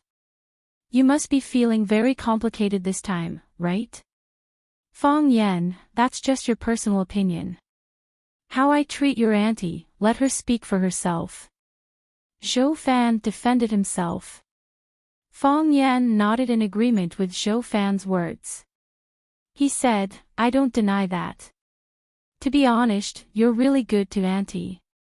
If you weren't good to Auntie, our Fong family would have gone to your door to ask for an explanation. Grandfather has entrusted his daughter, whom he has raised for more than 20 years, to you. What right do you have to treat her badly? You've always been worried that our Fong family will drag you down, and you think coming to our Fong family is a waste of time. From the moment your car stopped in front of our Fong family's courtyard, you've been full of hostility, or rather, anger. Because of our existence, you had to come with Auntie. Uncle, we used to think for Auntie's sake, and we thought that everything was fine. But time and time again, you've belittled and insulted us. As a member of the Fong family, I have to stand up and say something. You're an idiot. Fong Yan pointed at his own legs and said, "Can't you see such a thick thigh?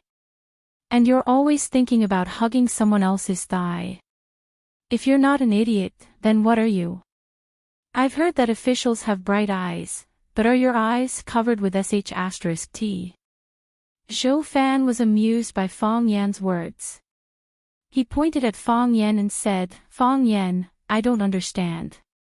What are you so proud of? Just because your Fong family has a good relationship with the Yi family, just because the Yi family asked you to help pour wine.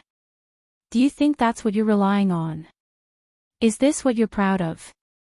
If that's all, then it's too embarrassing, isn't it?" Fong Yan lowered his voice and said mysteriously, "I'm very rich, I'm not lying to you." Fong Yan waved his hand at Zhou Fan and said, "I'll call you uncle, and you can't let me down. Goodbye, uncle." Fong Yan waved his hand and left with the wind and snow. Zhou Fan stood where he was, his face as pale as the snow on his feet. He stamped his feet heavily and said with a sneer, "I'd like to see how long you can be arrogant." When Fong Yan arrived at the Yi family's house, Yi Fengxing was playing ice hockey with his cousins at the gate of the yard. The leader's drivers were arranged in the side hall of the yard. They were drinking tea and eating melon seeds, watching the children play with kind smiles on their faces. Seeing Fong Yan coming over, Yi Fengxing threw the ice hockey in his hand to his cousin, Yi. He greeted Fong Yan and said, "Lunch is about to start. Third uncle said that you can go in directly when you arrive." Fong Yan looked at Yi Fengxing and asked, "Why didn't third uncle let you go in to pour wine?" Yi Fengxing curled his lips and said, "Third uncle may think that I'm too fat and it's not nice to occupy 2 seats. Fong Yan naturally knew that it couldn't be the reason. He patted Yi Fengxing's shoulder and comforted him, "Maybe it's the sequelae of the Maple Leaf Club. He probably wants to add fuel to the fire." Yi Fengxing put his arm around Fong Yan's shoulder and said, "I don't need you to explain to me. Isn't it the same for either of us to go in? I don't want to go in yet. If I go in, I want to secretly eat fat. A small bite isn't satisfying, and a big bite isn't pleasing. It's better to hide in the kitchen and eat to my heart's content." Fong Yan patted his brother's shoulder and walked towards the Yi family's living room. The Yi family had 2 living rooms. One was used to entertain guests. It was spacious, luxurious, and extraordinary. The other was used by the family for gatherings. Although it was smaller and simpler, it was more warm and cozy. Except for guests, the Yi family rarely used the living room outside. Fong Yan had been to the Yi family countless times and was familiar with the Yi family's buildings. Through the hall was the small courtyard, and across the lawn was the side hall. To the left was the cement path of the main living room, and to the right was the stone path of the Yi family's inner residence. Fong Yan walked up the cement path and stood at the door of the living room and looked in. Yi Dowling was sitting on the main seat, accompanied by an old man. There were also a few middle-aged men about Yi Dowling's age sitting on the left and right sides. They didn't use the 2 rows of yellow rosewood chairs on both sides of the living room. Although it looked formal and dignified, it was easy to pull people apart. They sat on the sofa made of the same rosewood. Although it was a bit crowded, it made their relationship look more intimate and harmonious. As a brilliant politician, it was impossible for Yi Daoling not to understand these details. Seeing Fang Yan appear at the door of the living room, Yi Daoling waved to Fang Yan and said, "Come over, we're waiting for you." Fang Yan walked in front of Yi Daoling and took the initiative to fill the cups in front of everyone. He said with a smile, "Hello leaders, I'm here to serve you." Yi Daoling pointed at Fang Yan and said to his colleagues, "This is the Fang Yan I mentioned to you just now. Although this kid's surname is Fang, I've always treated him as a nephew, very slippery. If it wasn't for his act at the Maple Leaf Club, I wouldn't have gotten this benefit." Everyone sized up Fang Yan while flattering Yi Daoling. The white-haired old man said in a deep voice, "I also heard those rumors that Daoling got lucky. What a joke.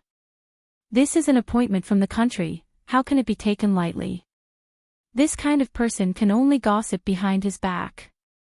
If he dares to say it to his face, I'll have to talk to him. Minister Yi is everyone's hope. We're sincerely convinced that you're in this position. I also want to get lucky and move my butt forward. But I've been looking forward to it for so many years, but I've never waited for such an opportunity." Ha ha ha. Yi Daoling smiled calmly and looked at Fang Yan and said, "Everyone here is your elder. You have to toast them a few more times in a while. Coming to Swallow Dock as a guest, it's fine if we don't treat them well in other aspects, but we can't not drink good wine. It's the annual vacation now, don't worry about them making mistakes." Fang Yan nodded in agreement and said, "I'll listen to third uncle." Only then did Fang Yan understand that Yi Daoling pulled him over to support him and introduce some connections. Perhaps, he was also worried that his family would vent their hatred on Fang Yan.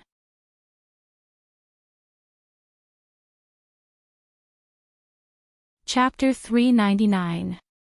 Fang Yan forced Mr. Gong to push Yi Daoling behind his back. Whether it was intentional or not, it allowed him to occupy that important position. It wasn't an exaggeration to say that Fang Yan owed Yi Daoling a favor. When Yi Daoling was entertaining his subordinates at home, he let Fang Yan, this junior, pour wine at the table. He also had the intention to help him increase his reputation and network. The Jiang family lost this important city, so they naturally had hatred in their hearts. If they imposed their hatred on Fang Yan alone, Fang Yan's situation would be very dangerous. However, Yi Daoling was now in a high position of power. Even if he couldn't compete with the Jiang family couldn't do anything to him. He stood up and said that Fang Yan was his nephew. The things that Fang Yan did were all because of him. When these words reached the ears of the people in Yanjing City, they would naturally help Fang Yan share some of the gunfire. Moreover, there was an implicit meaning of protection. The Yi family had always been very good at distinguishing between gratitude and grudges. Sure enough, because of Yi Daoling's strong recommendation, and he had changed the topic to Fang Yan several times, how could the few people present not understand the meaning of this leader? They drank and chatted with Fang Yan. When they were 30% pretending to be drunk, exchanging phone numbers with each other was the proper meaning. After the lunch banquet ended, the guests from afar were all drunk by Fang Yan and Yi Daoling. Their alcohol tolerance was not bad, but compared to Fang Yan and Yi Daoling, this kind of abnormal guy who drank knives like water since childhood, it was not worth mentioning. Their driver played a role at this time, supporting the leader to the parking lot at the entrance of Swallow Dock. The parking lot was actually a rice field used by the villagers to harvest grain during the busy farming season. Now that the grain was collected, there was nothing on the rice field except for a few haystacks. It was wide and flat, a natural parking lot.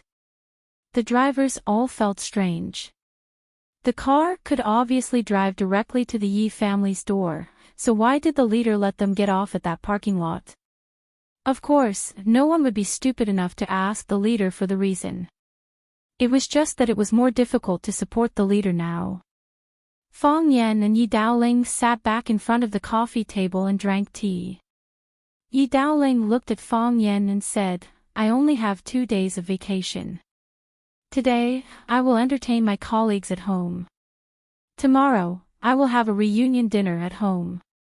On the first day of the new year, I will accompany the Prime Minister on a visit. This might be the last time we meet before the new year. We might not have the chance to meet again after the new year. When are you going to watching?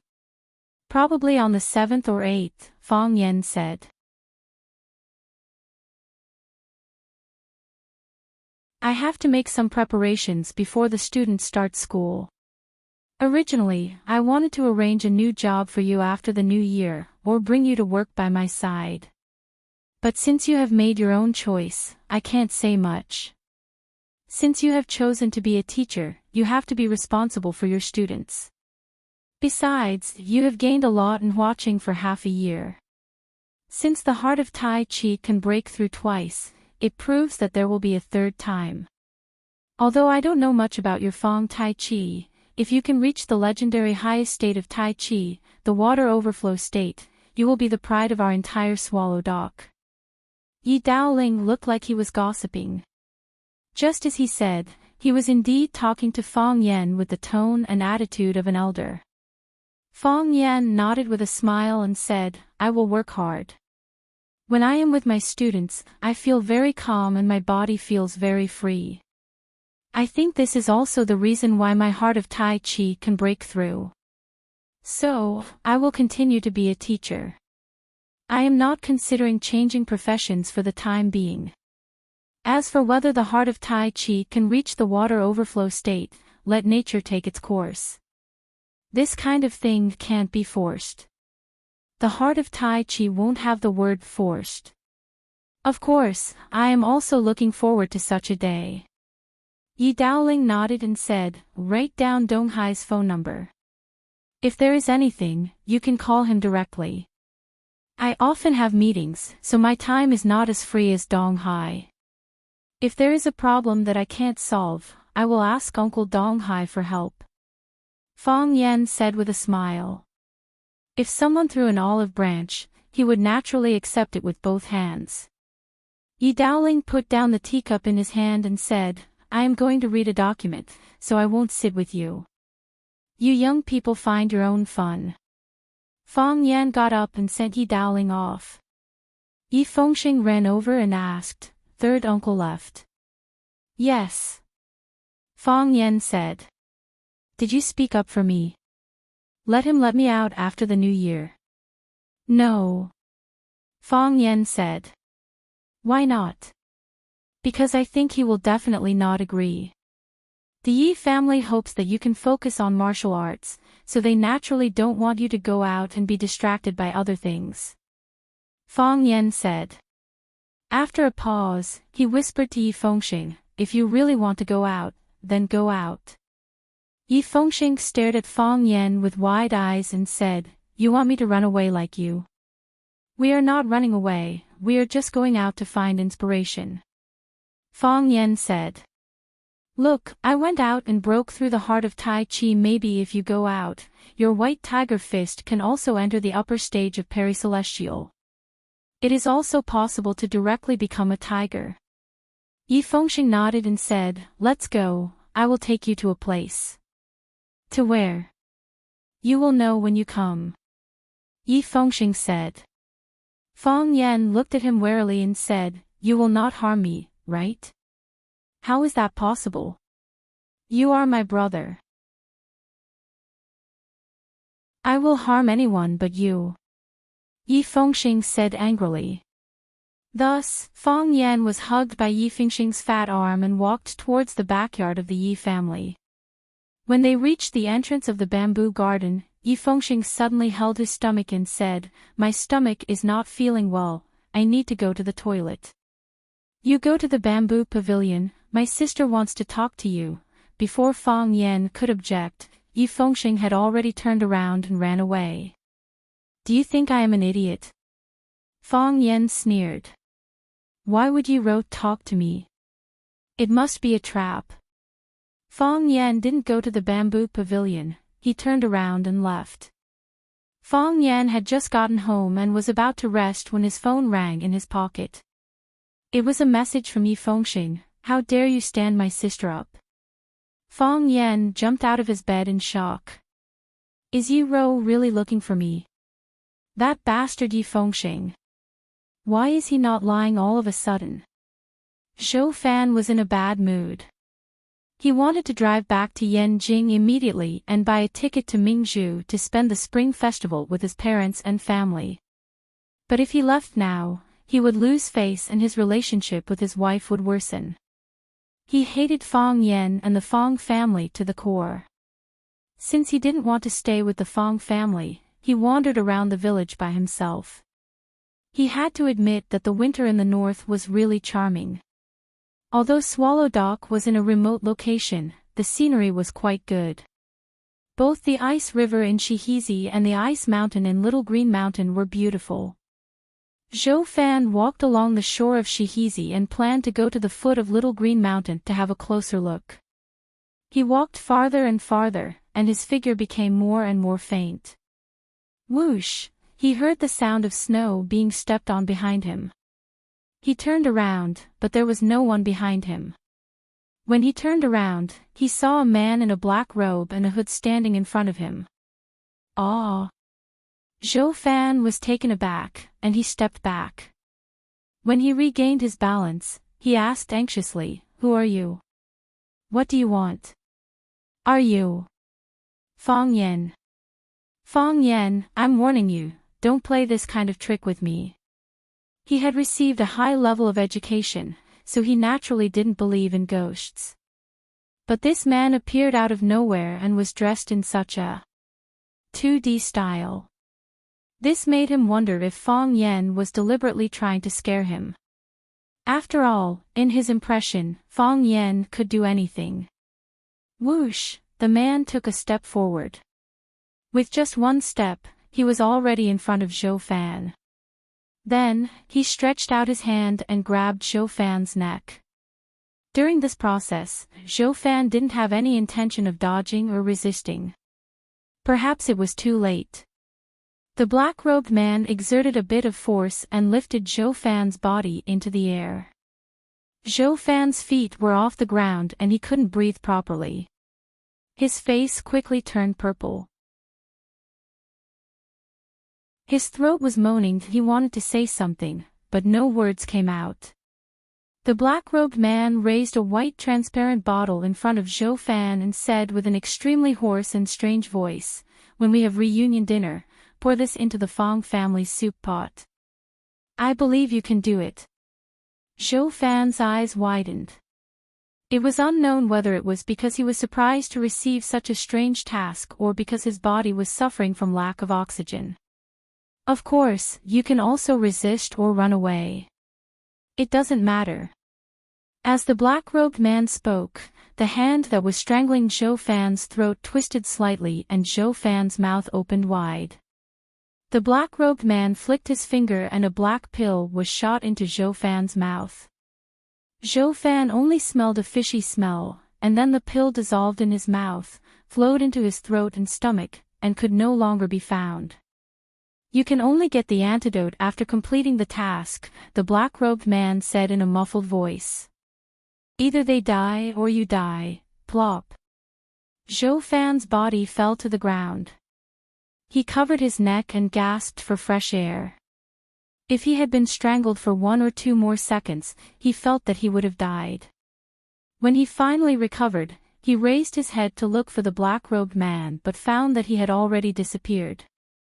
The river bank and the mountain ridge were gone, as if they had never been there. More strangely, he found that the black-robed man didn't even leave footprints. There was only a trail of footprints on the snow. Zhou Fan's body tensed up and his hair stood on end. He was extremely frightened. Did he meet the legendary snow ghost today? However, he looked at the white glass bottle in his hand. Why would the snow ghost want to poison the Fong family? Poison. In a panic, he threw the glass bottle far away.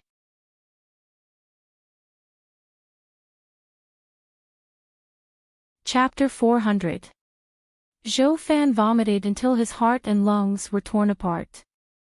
Again and again, he stuck his fingers into his mouth and dug, then lay on the ground and vomited.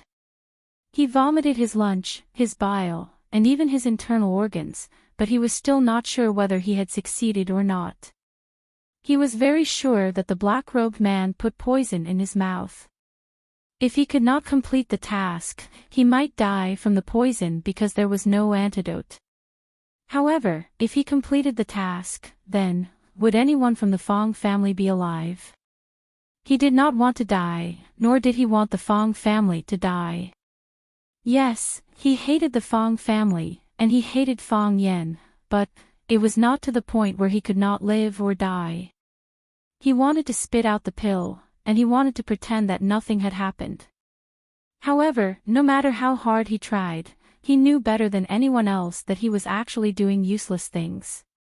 He lay down in the snow, powerlessly, letting the cold wind blow on his cheeks, letting the scattered snow cover his body. He opened his eyes and looked at the vast sky. At this moment, the sky was just like his current mood. He was a little regretful.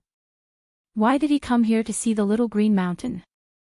Wasn't it enough to see it from afar? He began to hate again. He hated Fong Yen, hated the Fong family. If it were not for Fong Yen, if it were not for the Fong family, how could he have encountered such a thing? How could he be forced to take poison? Even his own wife was the same.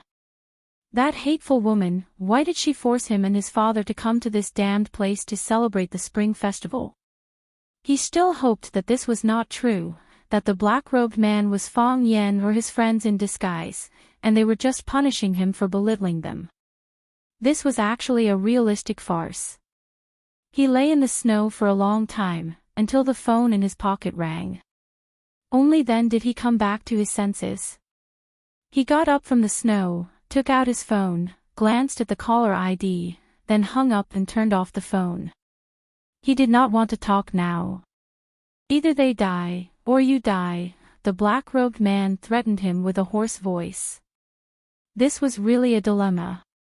He did not want to die, he could not die, he must live. However, was this the reason for wanting the Fong family to die?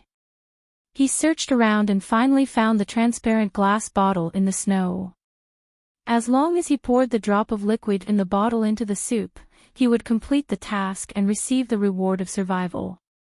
He put the glass bottle into the hidden pocket of his windbreaker, patted off the snow on his body, and walked home as if nothing had happened.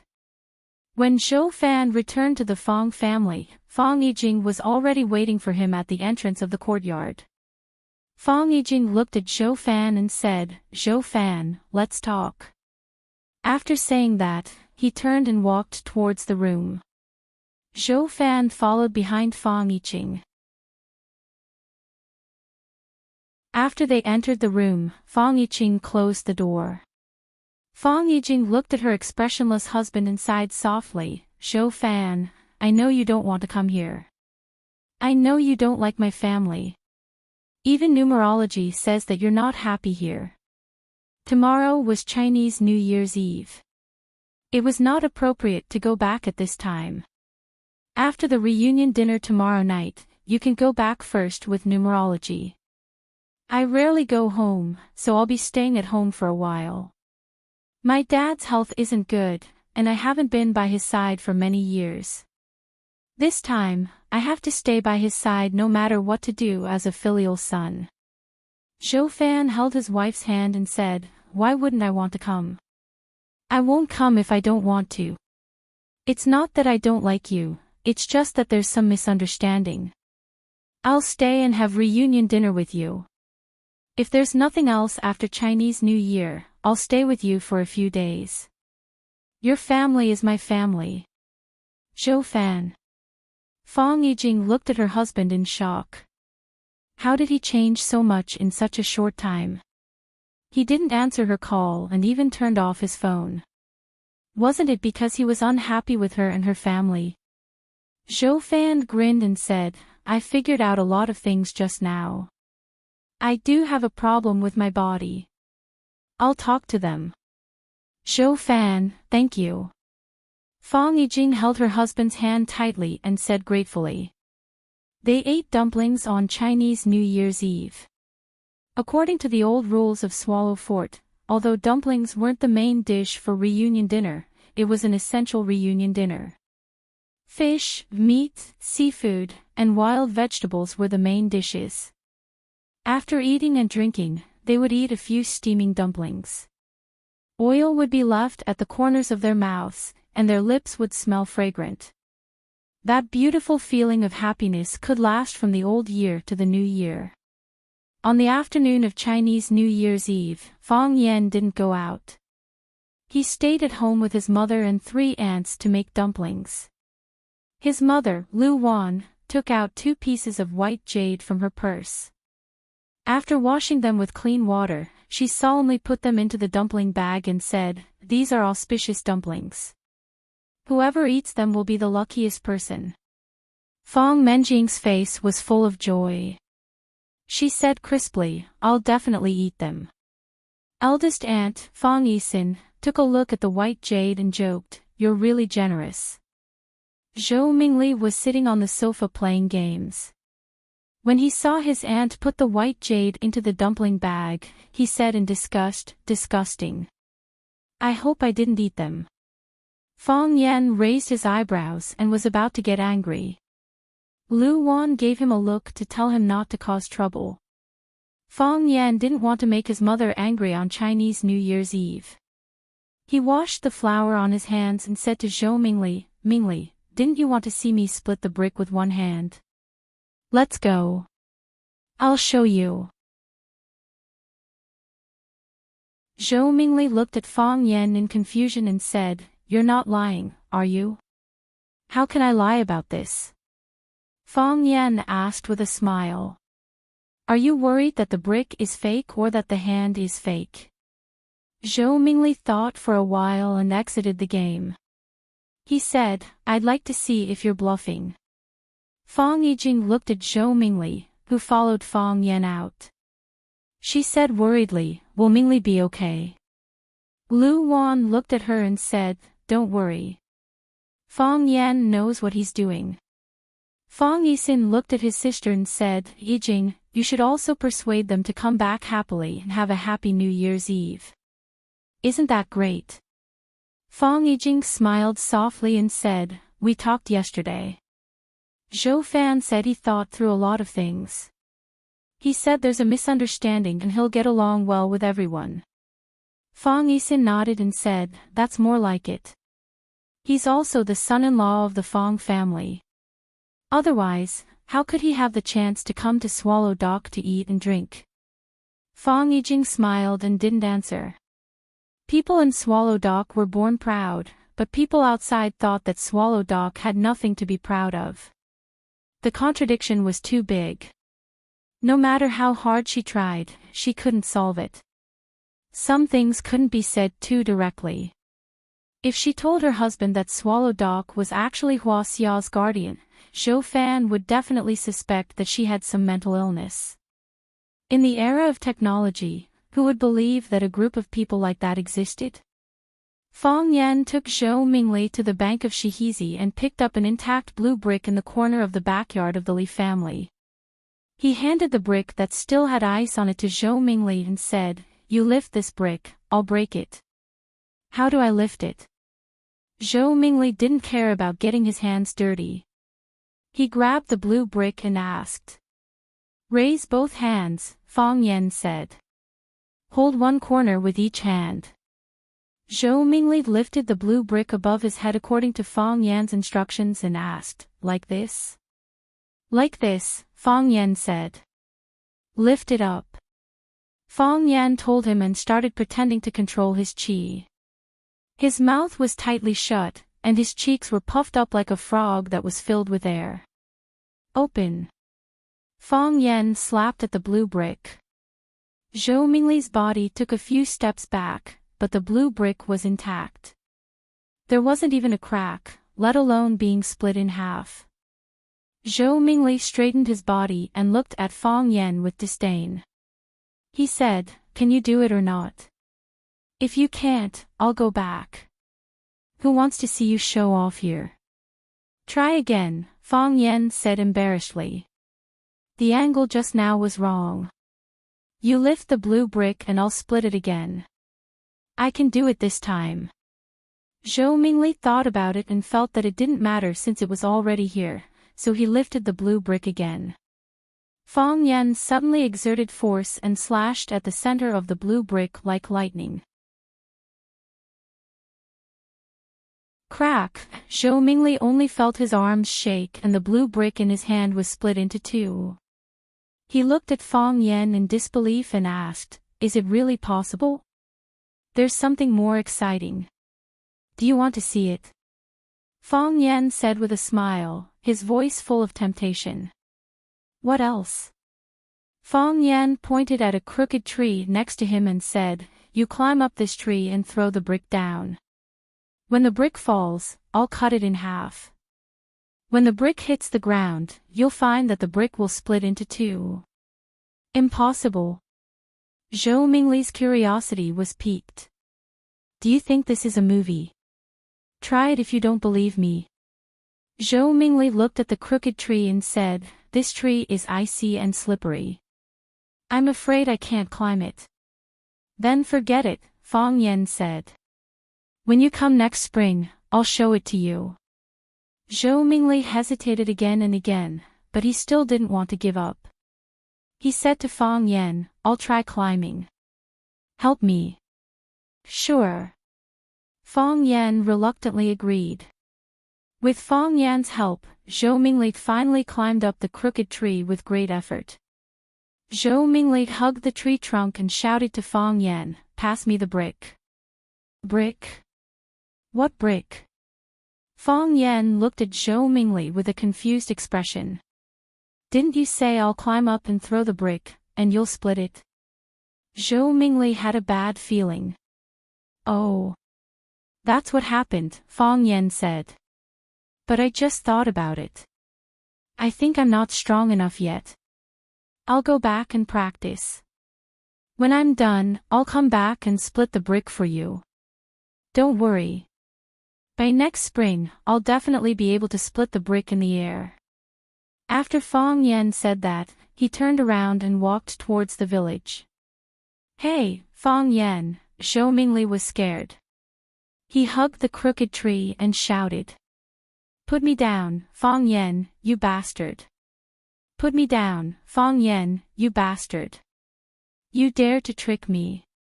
I'll play you to death, Fong Yen, cousin, help. Deep in the forest, a man in black robe watched this scene like a ghost.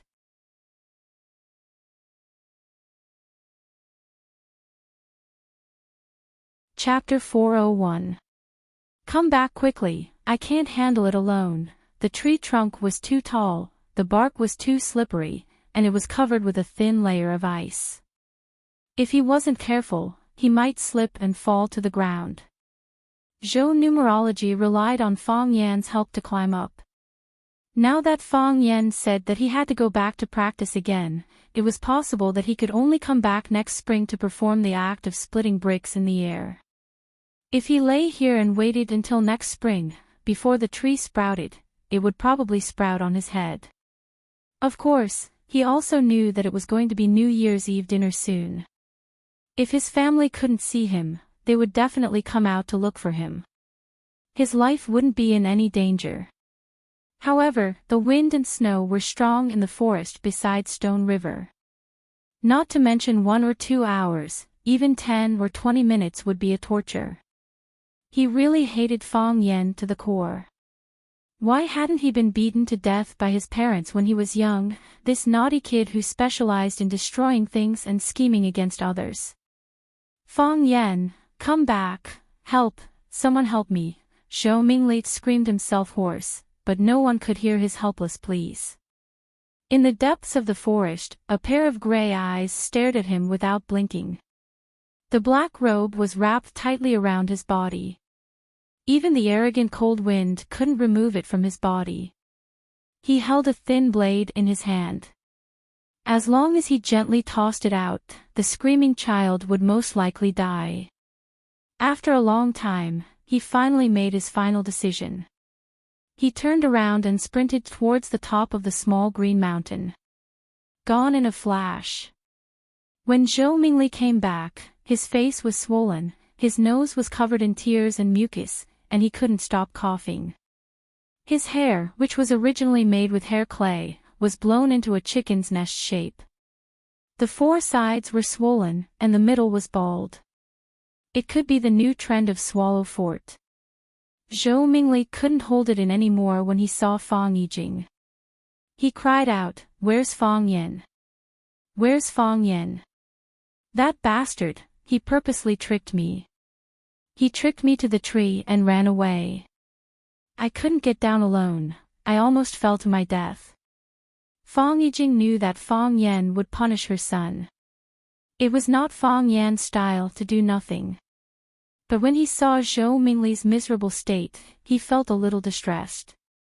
He quickly pulled Zhou Mingli into the room and said, "Why are you shouting? Quickly go back and change your clothes. My God, my clothes are about to turn into popsicles. It's Fang Yan. This bastard son of a bitch, I'm going to fight him to the death. He dared to bully me, I'm not going to let him off easy, bah." Zhou Fan slapped his son on the head. "Shut up." Zhou Fan snapped. "Who told you to talk to your cousin like this? You have no respect for your elders, is this what we taught you?" His father's anger was still a deterrent. Seeing that Zhou Fan was angry, Zhou Mingli didn't dare to make a scene again. He wiped his tears and said, "So we'll just let it go. I was bullied by him for nothing." "Why should he? Because he is your elder brother," Zhou Fan said with a tough attitude. "If you talk to your elder brother like this again, I'll teach you a lesson even if he doesn't do anything." Zhou Mingli wanted to rush up and fight with his father.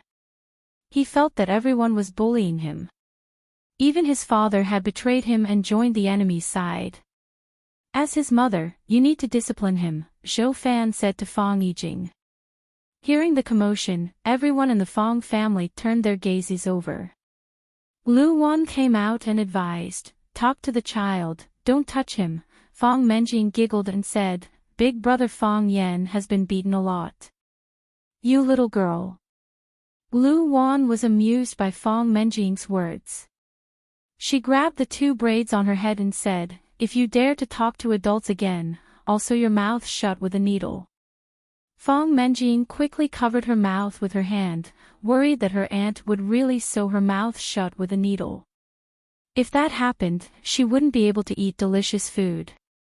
Only a stick can make a filial son. Children should be strictly disciplined. If they are like this now, what will happen in the future?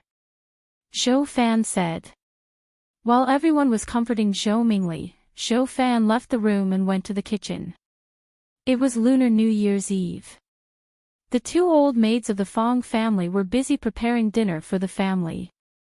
Seeing Zhou Fan come in, the old maid who was washing the vegetables asked with a smile, "Young master, why are you in the kitchen?"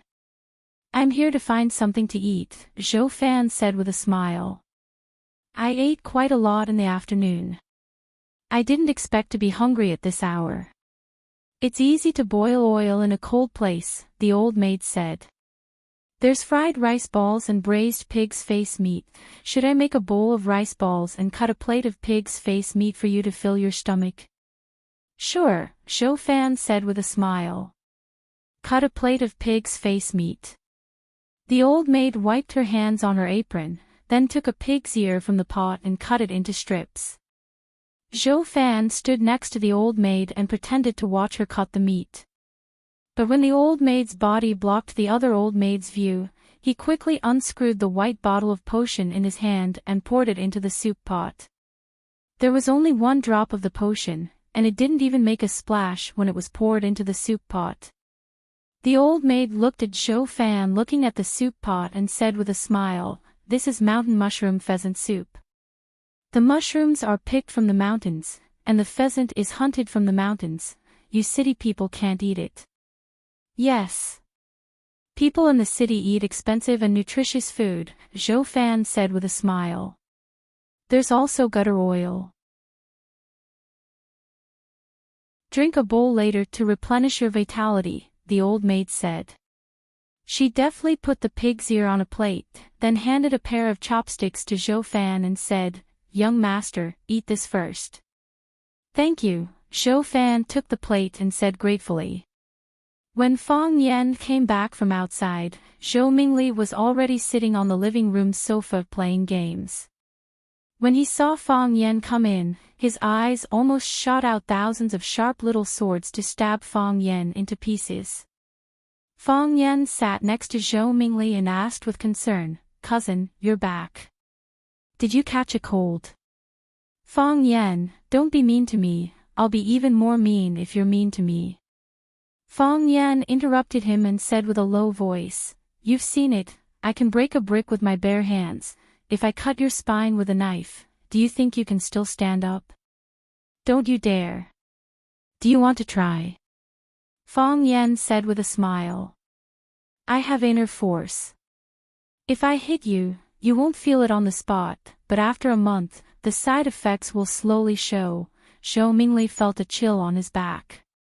He jumped down from the sofa, put on his shoes, and ran to his room. He was really scared of Fang Yan. Fang Yan smiled silently. This pair of father and son was really worrisome. After the Fang family worshipped their ancestors, they poured 3 glasses of wine in the direction of the stone tablet at the entrance of Swallow Dock village. Fang Yan personally went to the backyard to bring a few dishes to the old drunkard, and drank 2 glasses with him. The Fang family's New Year's Eve dinner also officially began. Fang Huwei sat at the head of the table, Fang Yixing sat below, and then Fang Hao, Zhao Qingxin, Zhou Fan, Fang Yan, Zhou Mingli, and several other juniors of the Fang family sat below. Lu Wan and the other women sat on the other side of Fang Huwei according to seniority.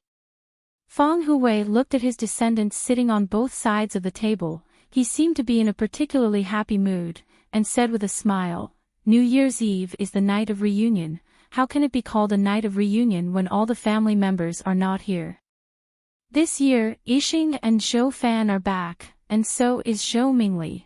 This year's reunion dinner is even more reunion than in previous years. But this is not enough. Everyone looked at Fang Huwei with confusion. Obviously all the family members were here. Why did the old man say it was not enough? Could it be that someone who was supposed to be here didn't come back? Fang Huwei looked at Fang Yan with bright eyes, and jokingly said, If Fang Yan can bring back that girl from the Yi family, then our dinner will be truly perfect. Everyone laughed. Fang Yan smiled bitterly and said, Grandpa, please don't make fun of us. Who said I'm joking with you? Next year, we must win that girl from the Yi family, and bring her back to our Fang family for a reunion dinner during Chinese New Year. This is a mission, we must make sure it is completed. Fang Huwei said with a serious expression.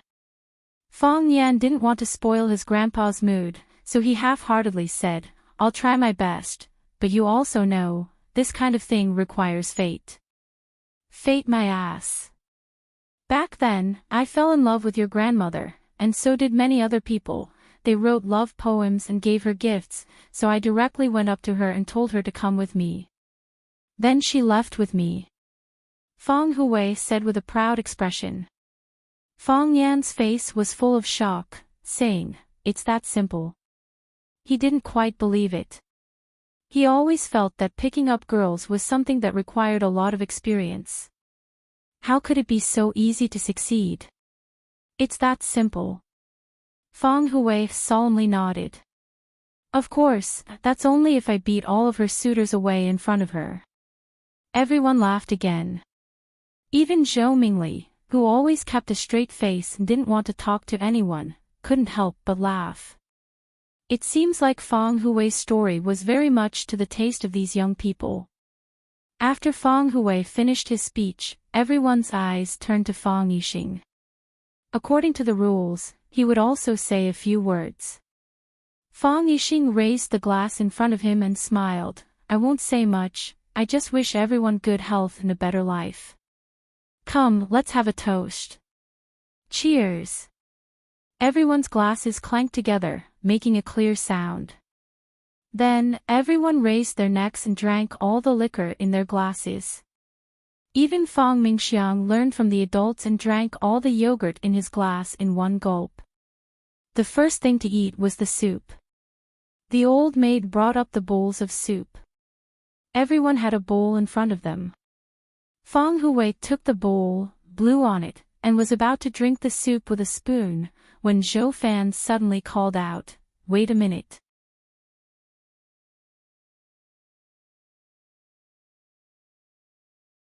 Chapter 402.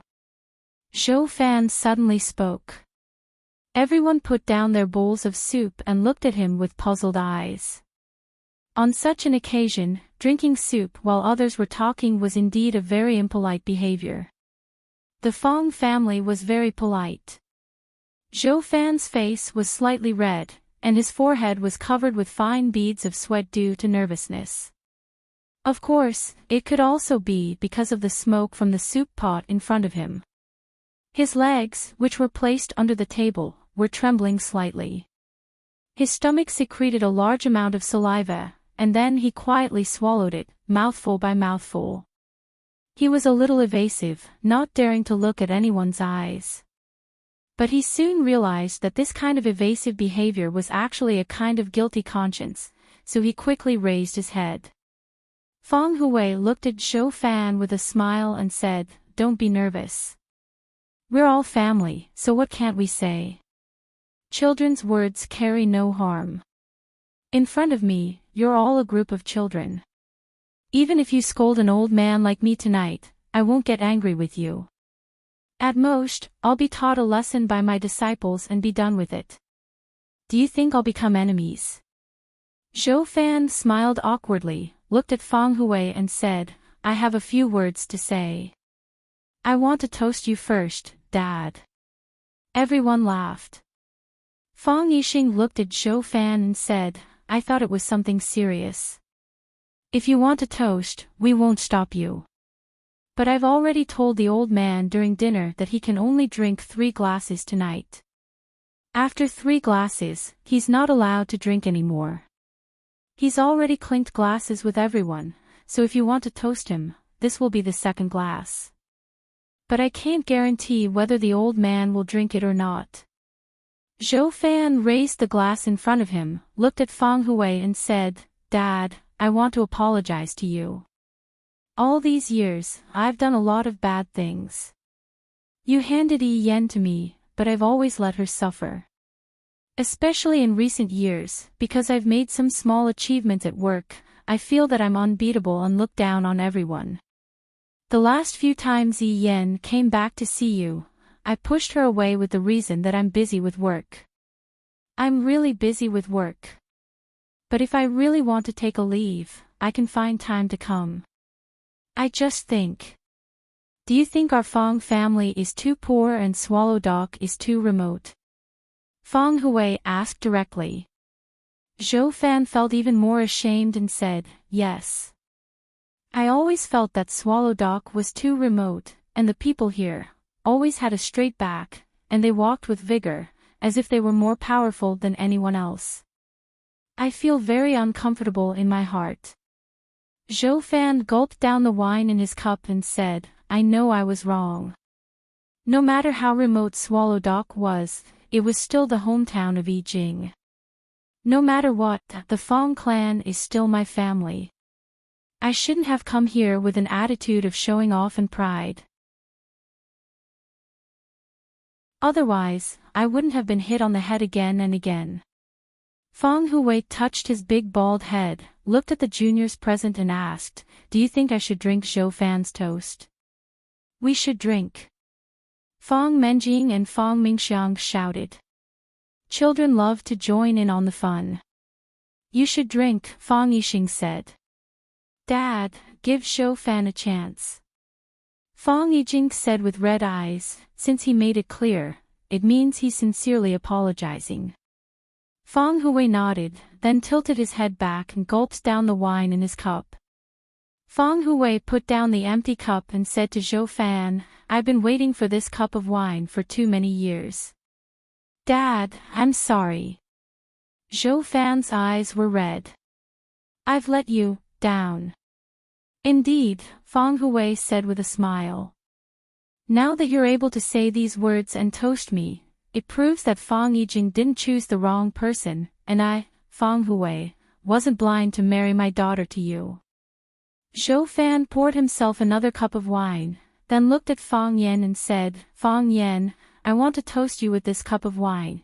Feng Yan smiled and said, "Regardless of age or seniority, it's not my turn, right?" "Feng Yan, I must toast you with this cup of wine," Zhou Fan said with a firm tone. "There's been some conflict between us, and I know you've always been very dissatisfied with me as your uncle." Feng Yan nodded seriously and said, "Sometimes I've thought about not being your uncle. You know a lot of things in your heart. But for the sake of your aunt and the harmony of the family, you pretend that nothing happened. This time, I also came with hostility. I didn't want to come at first, but Yijing insisted. In order to go back to her hometown for the spring festival this year, she insisted with me for more than half a year. Thank you for tolerating me, thank you for accepting me. Feng Yan, let bygones be bygones. I'll toast you with this cup of wine." Zhou Fan's tone was sincere, and his eyes were sincere. Moreover, he was Feng Yan's elder. Since an elder took the initiative to apologize to a younger person, Feng Yan couldn't pretend to be cold no matter what. He picked up the cup in front of him and clinked it with Zhou Fan, then said with a smile, "Uncle, you're too serious.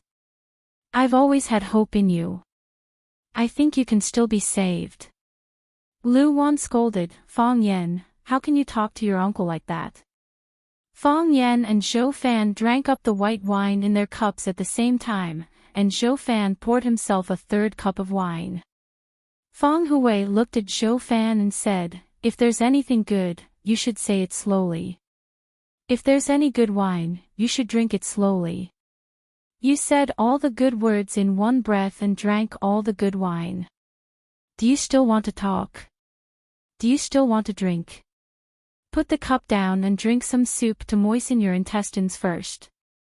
Feng Yijing also persuaded him and said, "Old Zhou, take a rest first. Everyone understands your intention. Why are you in such a hurry?" Zhou Mingli came over to take the wine cup from his father's hand and said, "Dad, who do you want to toast this cup of wine to?" "I'll drink it for you." Zhou Fan pushed Zhou Mingli away and said with red eyes, "This cup of wine, I toast everyone, to everyone here. I'll drink it first." After that, Zhou Fan drank up the white wine in the cup, put the cup on the table, picked up the meat soup in front of him, and said, "This soup smells so good." The others looked at each other and also picked up the meat soup in front of them and drank it in small mouthfuls. After Zhou Fan's confession of love, the temperature of the soup dropped a little, and it tasted just right. Crack, whoosh, whoosh, whoosh, whoosh, whoosh. Zhou Fan ran in the snow in a crooked manner and slipped on the hard ice several times. His body fell into the snow pit, and his body was still sliding forward along the smooth ice and snow. Before his body stopped, he had tried hard to get up and run forward again. Every step he took seemed to exhaust all his strength. Running from the Fong clan to here had already exhausted his stamina. His breathing was ragged, and his chest felt like it was being crushed by a huge rock. Every time his heart beat, he felt a dull pain. He hadn't exercised for a long time. The night was dark and windy, and it was freezing cold. There was no bright moon in the sky, not even a star. Fortunately, there was a layer of snow on the ground, which could light the way. Zhou Fan's glasses had fallen off, and the scene in front of him was a blur. He relied on his feelings and memories to run here. This was the place where he met the black-robed man. Come out, come out. Zhou Fan stood in the snow and shouted, I've completed the mission, I've completed the mission. No one answered. Apart from startling a few forest birds, which bounced off a few icicles, the icicles fell to the ground and broke into pieces. No human sounds could be heard. I've completed the mission, give me the antidote, give me the antidote. Whoosh, a black-robed man appeared behind Zhou Fan. Are you sure, you've completed the mission?